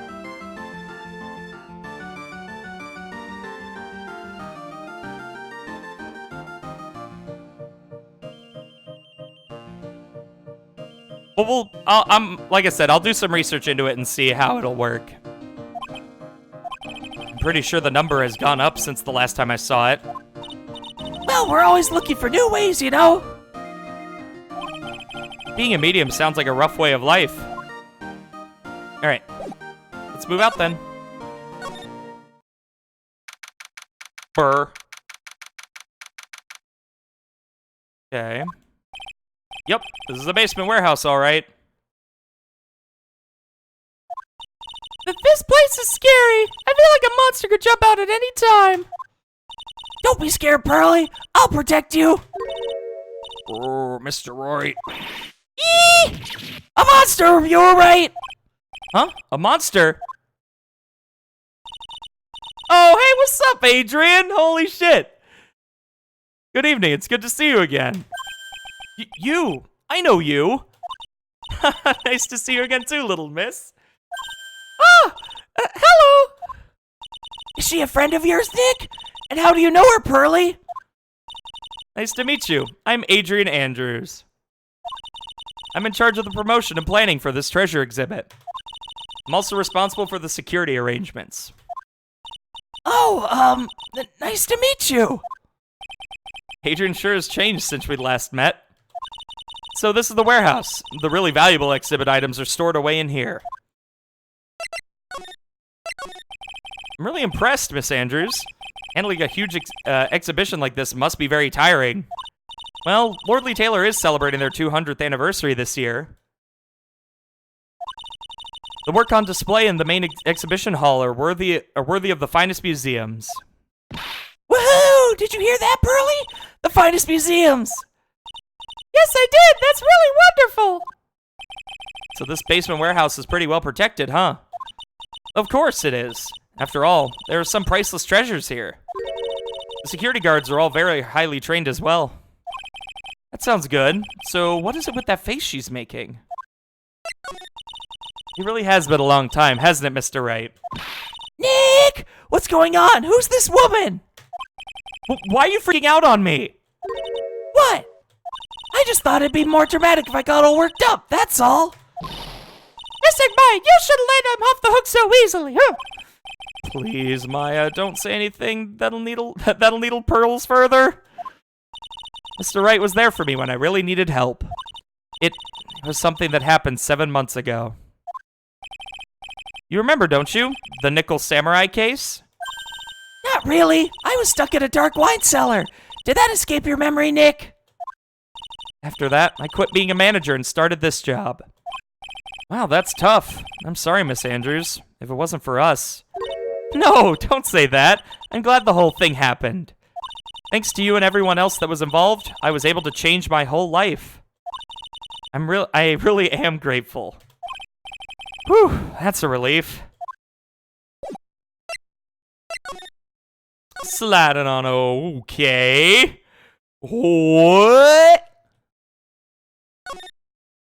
I want to look at Burr. Looks like a part of a big signboard. All I can read is the Burr. Aha, I've got it! Maybe it's supposed to say hamburger. Why would anyone write hamburger that big? Like, maybe for the World Hamburger Festival or something? I kind of doubt it. Aha, I've got it! Maybe it said spaghetti! Why are you talking about food? Oh, wait. That's normal for you. Anyway, it says Burr. There's no way it could be spaghetti. Well, maybe it was a typo. It might have said Spaghetti Festival. What do you think? Okay, to me, besides, spaghetti is the only thing more tangled than your reasoning. It's a security camera. It's trained on the warehouse door. It's set up to take a picture of anyone that enters or exits the door. An ounce of prevention is worth a pound of cure, they say. Okay. This computer, it looks like it's hooked up to the security camera above. And that means what? The camera is set up to take a photo of anyone that goes in or out of the storeroom. Then the data from the camera gets uploaded to this computer here. That's what. I see. That's some pretty high-tech stuff. Okay. It's a vent.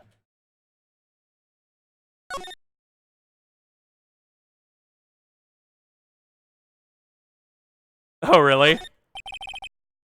It says Organi. No, it doesn't, Nick. It says organize. You just can't see the last 2 letters. Yeah, well, I guess no one else could read it either, because this place is a mess. Yeah, you must feel right at home, huh? Mystic Maya, take a look next to the door. That's Mystic Ami, right?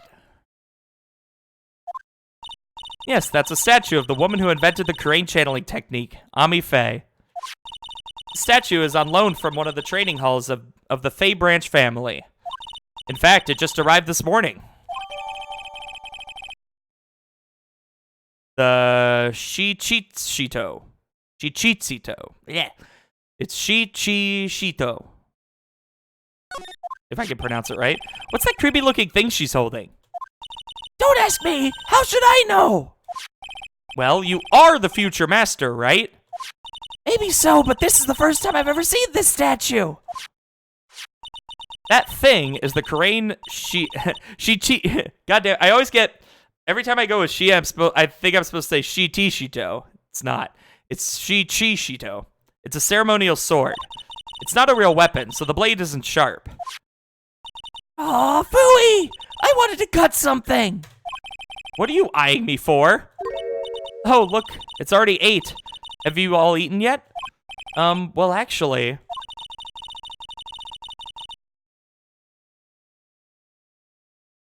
Usually, yeah. I've already made a reservation at the restaurant on the 12th floor. Why don't we all dine together? Oh, I like the sound of that. Dine, it sounds so fancy. I'll have the kids' lunch. Really, it's dinner, not lunch. Why don't you go for it and really eat your fill with the kids' dinner? Okay, in that case, 1 kid's dinner for me. Shall we head upstairs then? After that pleasant evening, all that remained was to wait for the exhibition's opening. It was wonderful seeing Miss Andrews looking so happy. None of us could have imagined that the very next day, something terrible would happen. Is it murder? Is it murder? I would never have guessed that's probably murder.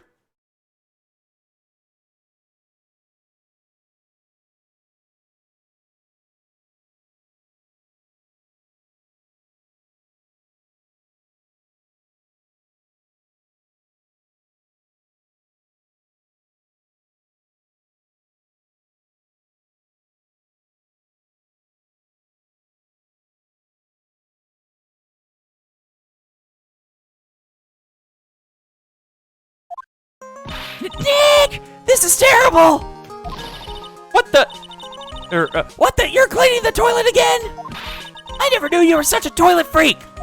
Give me a break, would you? My brain just hit the snooze button for the 5th time. I'm going to turn on the TV!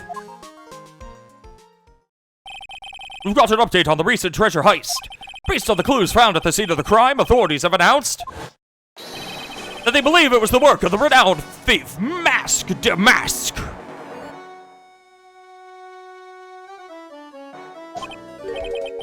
Mask the Mask?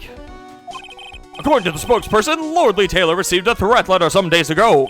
This is the 5th heist by this phantom thief who only targets rare treasures. Lordly Taylor? Well, Nick, what are you going to do? Don't you dare go back to scrubbing the toilet! Treasure? Lordly Taylor? You don't think... Yes, now get up, Nick! It was stolen by Mask to Mask! Our most valuable treasure! The great sacred urn was stolen! What? Refresh my memory a little. What's this sacred urn? It's only the most important treasure in the Crane Village! That's all! Look, it's right there on this poster!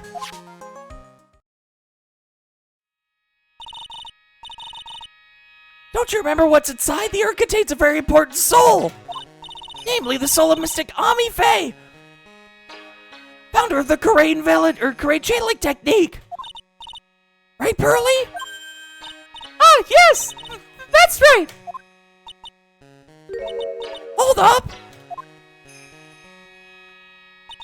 I thought the urn had the name Ami written on it! Now it says I am! Any idea how that happened, Burley?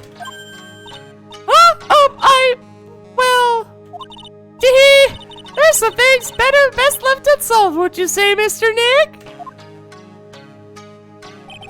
That's right. 1 year ago, there was a murder in Karain Village, Maya's hometown.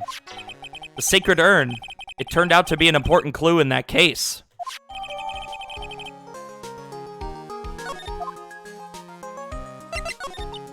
Ah, it was terrible! I was arrested and everything! 1 year ago, the murder in Karain Village. A man was killed during one of Maya's spirit channelings. And this urn wound up being the key piece of evidence that proved her innocence. Mr. Nick! Would you mind not telling Mystic Maya about that? You promised, remember? You said you wouldn't tell anyone I broke the urn. Oh yeah, that's right. Now I remember. This urn used to say Ami on it. Until Pearls accidentally broke it into a million pieces. He tried to secretly fix it. Let's just say it didn't work out so well. Sorry, I'm not so good at arts and crafts. Spelling either. Anyway, this is how her gluing project turned out. She put the pieces together wrong, and now instead of Ami, it says I am. Can't believe no one's noticed this until now, a whole year later. I can't believe it myself. Alright.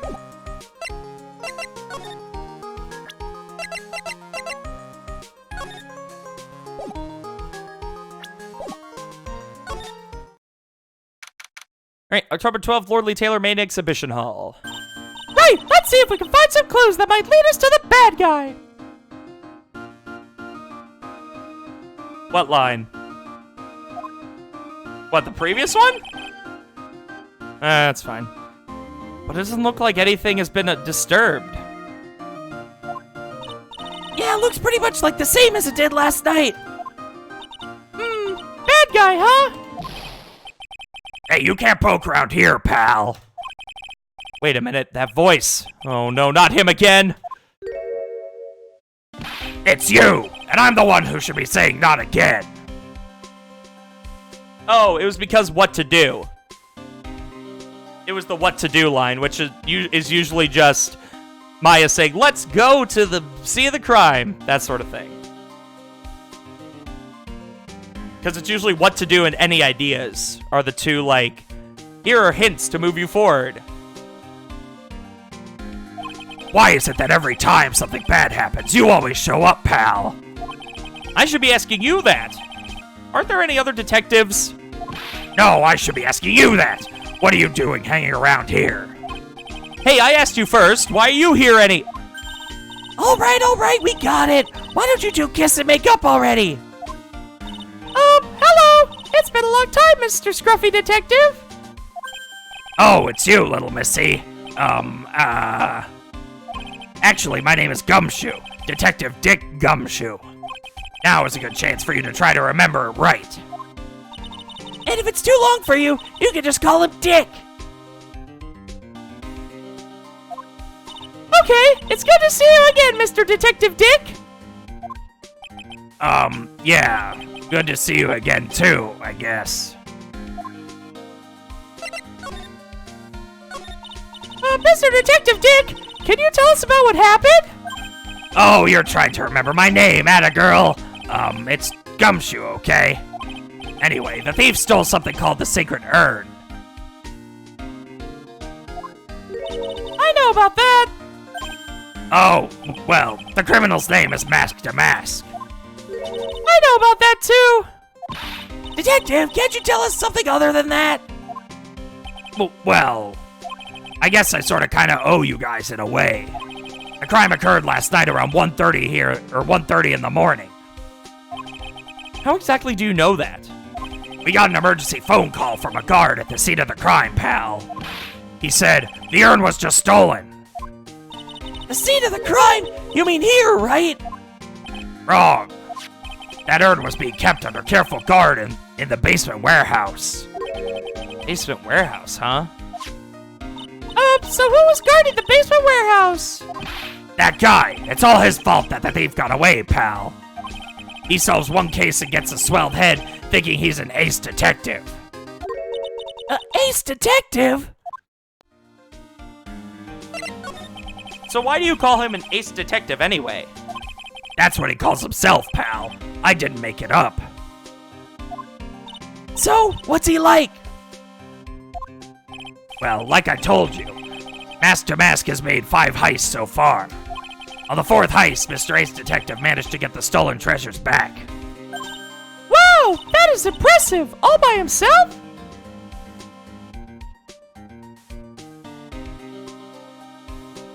Divine detective or something. Yeah, I gotta admit it, pal. Maybe he really is as good as he says. Every time the thief sends one of his calling cards, we send our men out on a stakeout.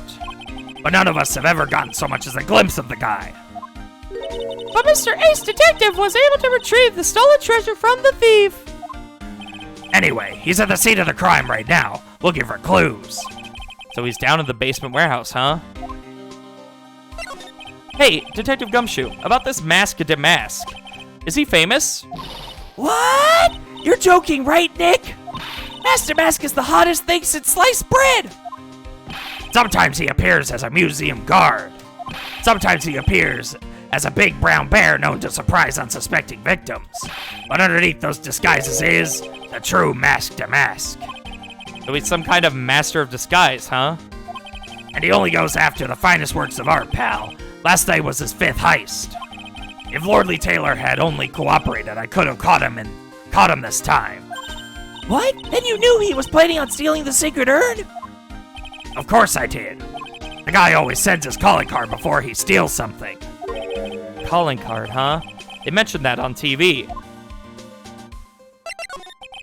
So what's this calling card? Here it is. But don't show it to anyone. It's top secret, okay, pal? What's this mark on the front? That's Master Mask's signature emblem, pal. You could say it's his mark. All of his calling cards have got it on them. They didn't mention that on the news flash.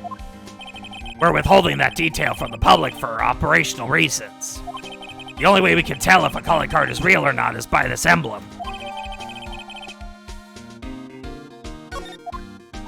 Okay. That makes sense. When you get famous, there are always imitators. Mr. Nick, if you work a little harder, maybe you could have your own copycats someday. Thanks, I guess. That foreshadowing?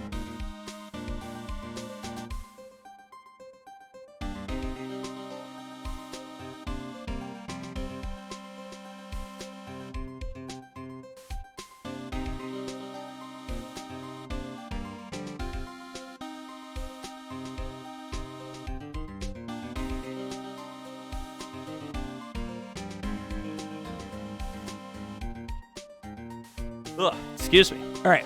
Let's head over to the basement warehouse. Number 12, Lordly Taylor Basement Warehouse. No matter how many times we come here, this place always gives me the chills.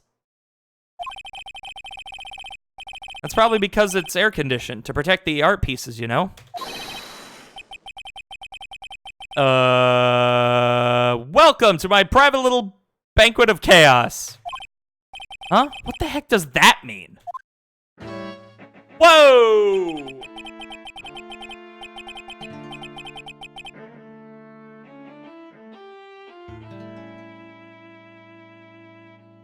How do I voice this guy?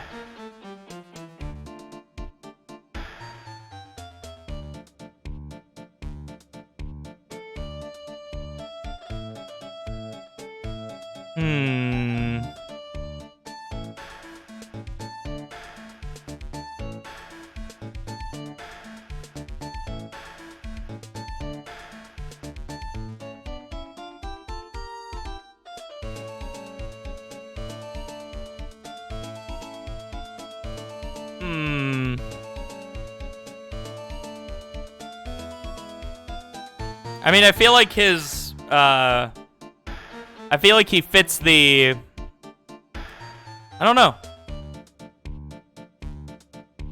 I feel like he fits this, I feel like he fits this pretty well. I'm afraid I have very little to offer, but please make yourself at home. That kind of thing.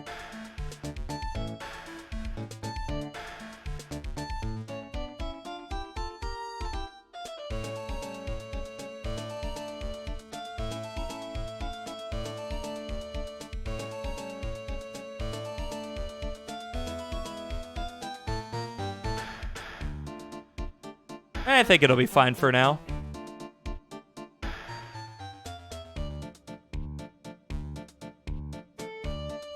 That's the only thing I could really think of that fits off the top of my head, so I'm gonna go with it. Who are you anyway? Shh, silence!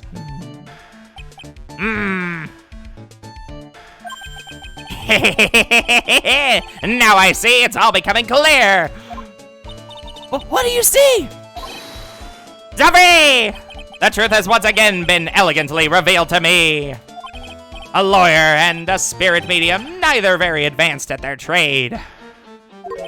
Am I wrong? Yikes! That's scary! How did you know that? How, you say? The universal skeptic would say that is how nothing but a question of why. I'm a traveler of both time and space, a swimmer of dreams. What is he talking about? I can't make heads or tails of it. Without further ado, let me fulfill what should be the first duty of any gentleman, and introduce myself. The name's Atme, Luke Atme, Ace Detective. Oh, hi. Don't let him intimidate you, Nick! Stand up and show him what you're made of! The name's Wright. Phoenix Wright. Ace Attorney. I'm Maya Fey, Ace Spirit Medium. And I'm, Profe! I'm Miss Sigmaya's cousin and, Spirit Medium Ace Apprentice. Excellent! Well then, shall we begin our little game? Game? Why does the phrase one short of a baker's dozen come to mind with this guy?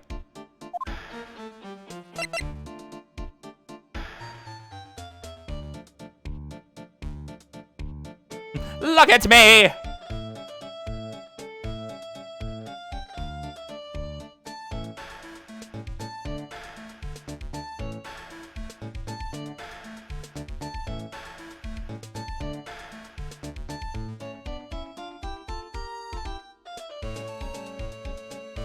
Alright. Woo! Excuse me. Right, he literally just has the entire magnifying glass as a monocle. So are you really as famous as you say? Of course! For a lawyer, you have a rather shocking lack of knowledge about the world.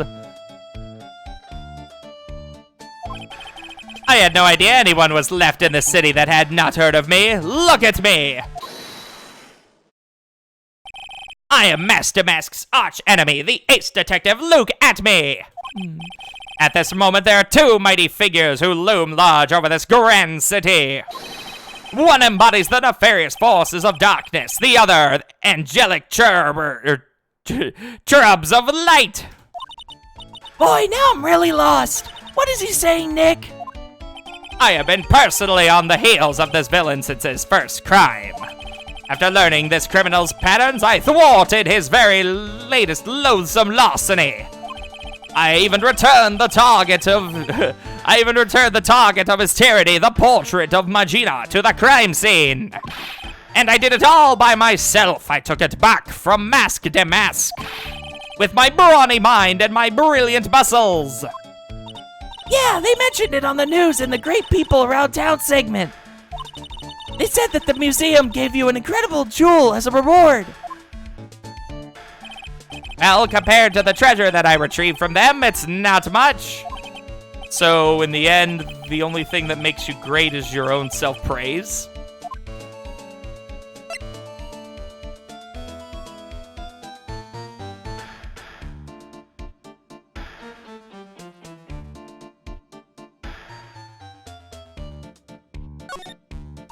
Oh, tell us what you know about Master Mask.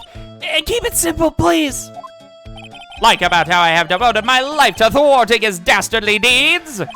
Last night here in the bowels of this store, we were locked in a most glorious battle. I see. Huh? Hang on a second. You were here last night? Here? In Lordly Taylor? Naturally, wherever Damask goes, you will find Atme laying his elegant traps. Elegant traps? More like Damask out eleganced you and made a beautiful getaway.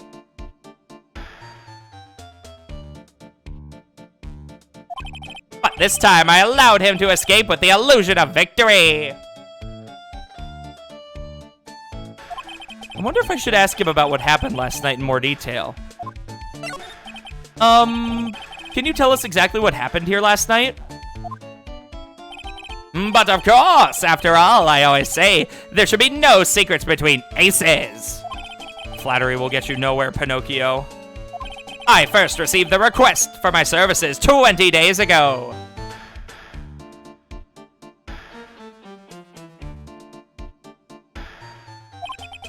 And it was 10 days ago that we received Mask Damask's calling card. Huh? You were hired before the calling card even arrived? Yes, you see, the person who hired me is quite rigorous and thorough. That's Adrian for you. A mere 10 days after hiring me, her worst premonitions were realized. A calling card arrived, right? Yes, so ace detective that I am, I set a trap for the thief right in the warehouse. And I waited for him alone. You know who this guy reminds me of? He reminds me of, he literally reminds me of the Monarch from Venture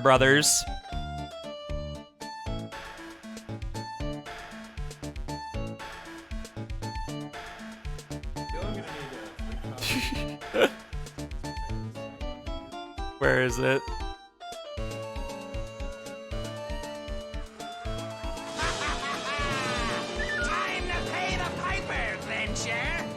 I fucking, dude, I love the Monarch. If you've never seen the Monarch from Venture Brothers,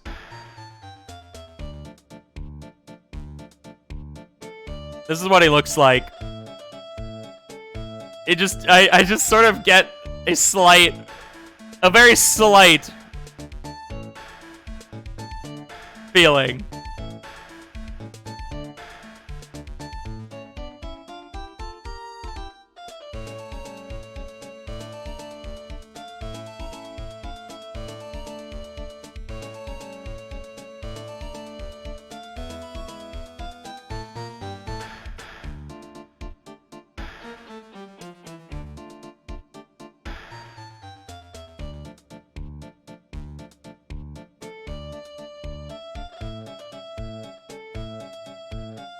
Missing the key eyeglass, though. You're right, but it's just sort of the overall, I guess, sort of the overall character himself. So. Alone, but why? Why didn't you go to the police for help? Ridiculous. Why would I seek help from such a singularly useless group of nincompoops? You got a lot of nerve. After all, it was you that let the mask get away. I will always operate alone and concealed, out of the sight of others.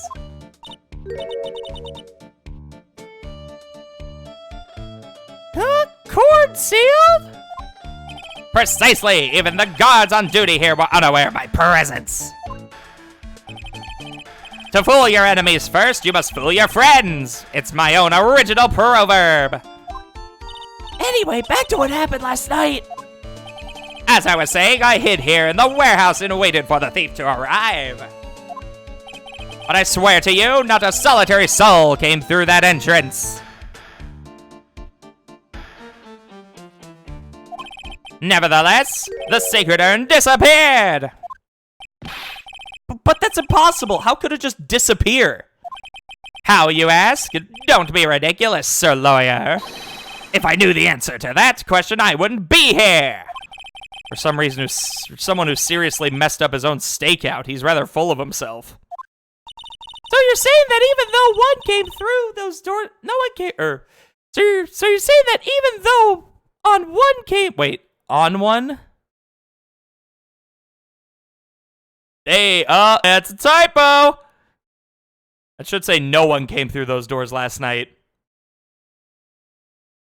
RIP.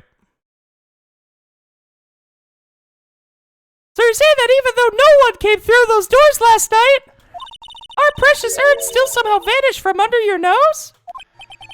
That's just not possible. Okay, let's go ahead and look around. Sir Lawyer, please refrain from such crude behavior. Huh? What do you mean? This criminal is an artist. The crime scene is the canvas upon which he paints. Only I, Ace Detective Atme, have an eye which is educated enough to read the signs. Could you translate that for me, Nick? I think he pretty much said, don't touch anything, amateurs. If there's something you wish to know about, you have but to ask Atme.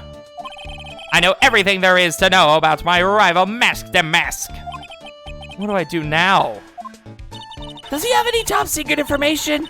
Stuff that only a real crime buff would know? I'll think about what to ask while I listen to what Mr. Ace Detective has to say.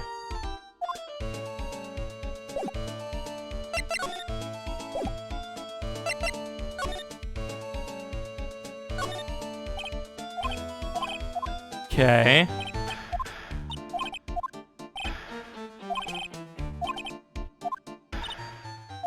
I'll think about what to ask while I listen to what Mr. Ace Detective has to say.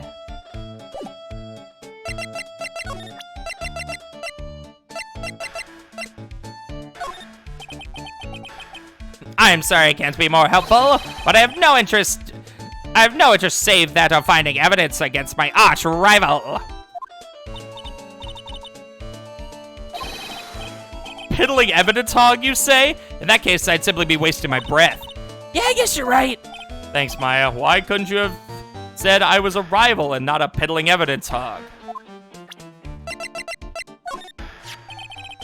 Master Mask's calling card. It's got his emblem printed on it, right? Quite impressive, but I would expect nothing less from my arch rival. I'm surprised to see you in possession of such a top secret piece of information. Presenting your badge to randos, a man of culture, I see. Always, dude.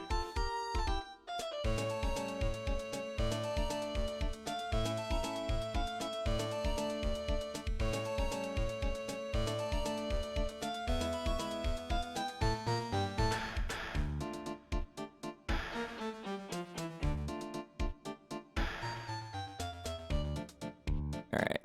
Okay. Oops. Sorry, I had the chat in the wrong place. Ha! There you go. I can see again. Well, we've got an ace lawyer and an ace spear medium and an ace cousin apprentice here. Yes, indeed. I think I could learn to like you, my fellow ace professionals. I don't know if I really want this guy to like us. Ever. Well, sir lawyer, I've been told that you are too pursuing the mysterious thief. Well, I'm not sure I would... That's right. We're going to find the Sigurder no matter what we have to do. Excellent. I will trust you. I permit you to take a look around while I investigate elsewhere.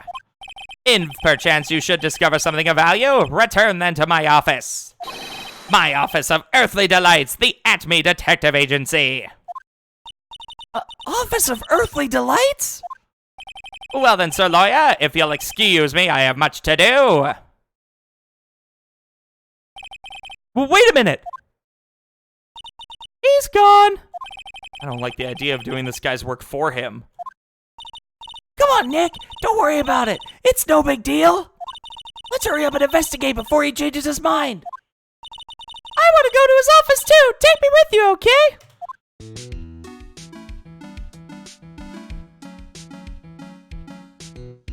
Ow, my leg. Ooh.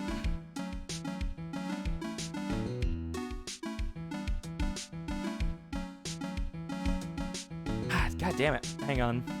Getting weird muscle spasms in my leg. Hold on.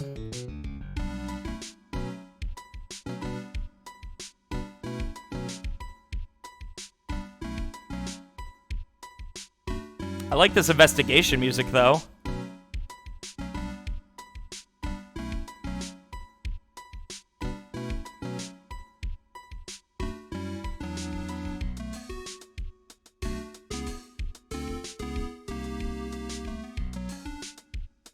Alright, well, I'll be honest, my voice is pretty thrashed right now from doing all the voicing yesterday and today. So, I'm actually going to go ahead and call it here for now. So, but thank you everybody for watching. Hope you enjoyed the start of the third game for Phoenix Wright. I definitely liked that first trial, so I'm pretty excited. Thank you everybody too who followed today. If you are not following, I'd love for you to hit the follow button and join this awesome community of people that we have here. I'll be back on Monday, where we will be either doing probably more Judgment, if I had to make a guess. Not 100% certain. We might play some Apex if people are awake or alive, but who knows. Just basically be here, 8 p.m. EST. Yeah, pretty much all I got. So, love all you guys. I will see you later. Have a great rest of your weekend, and peace out.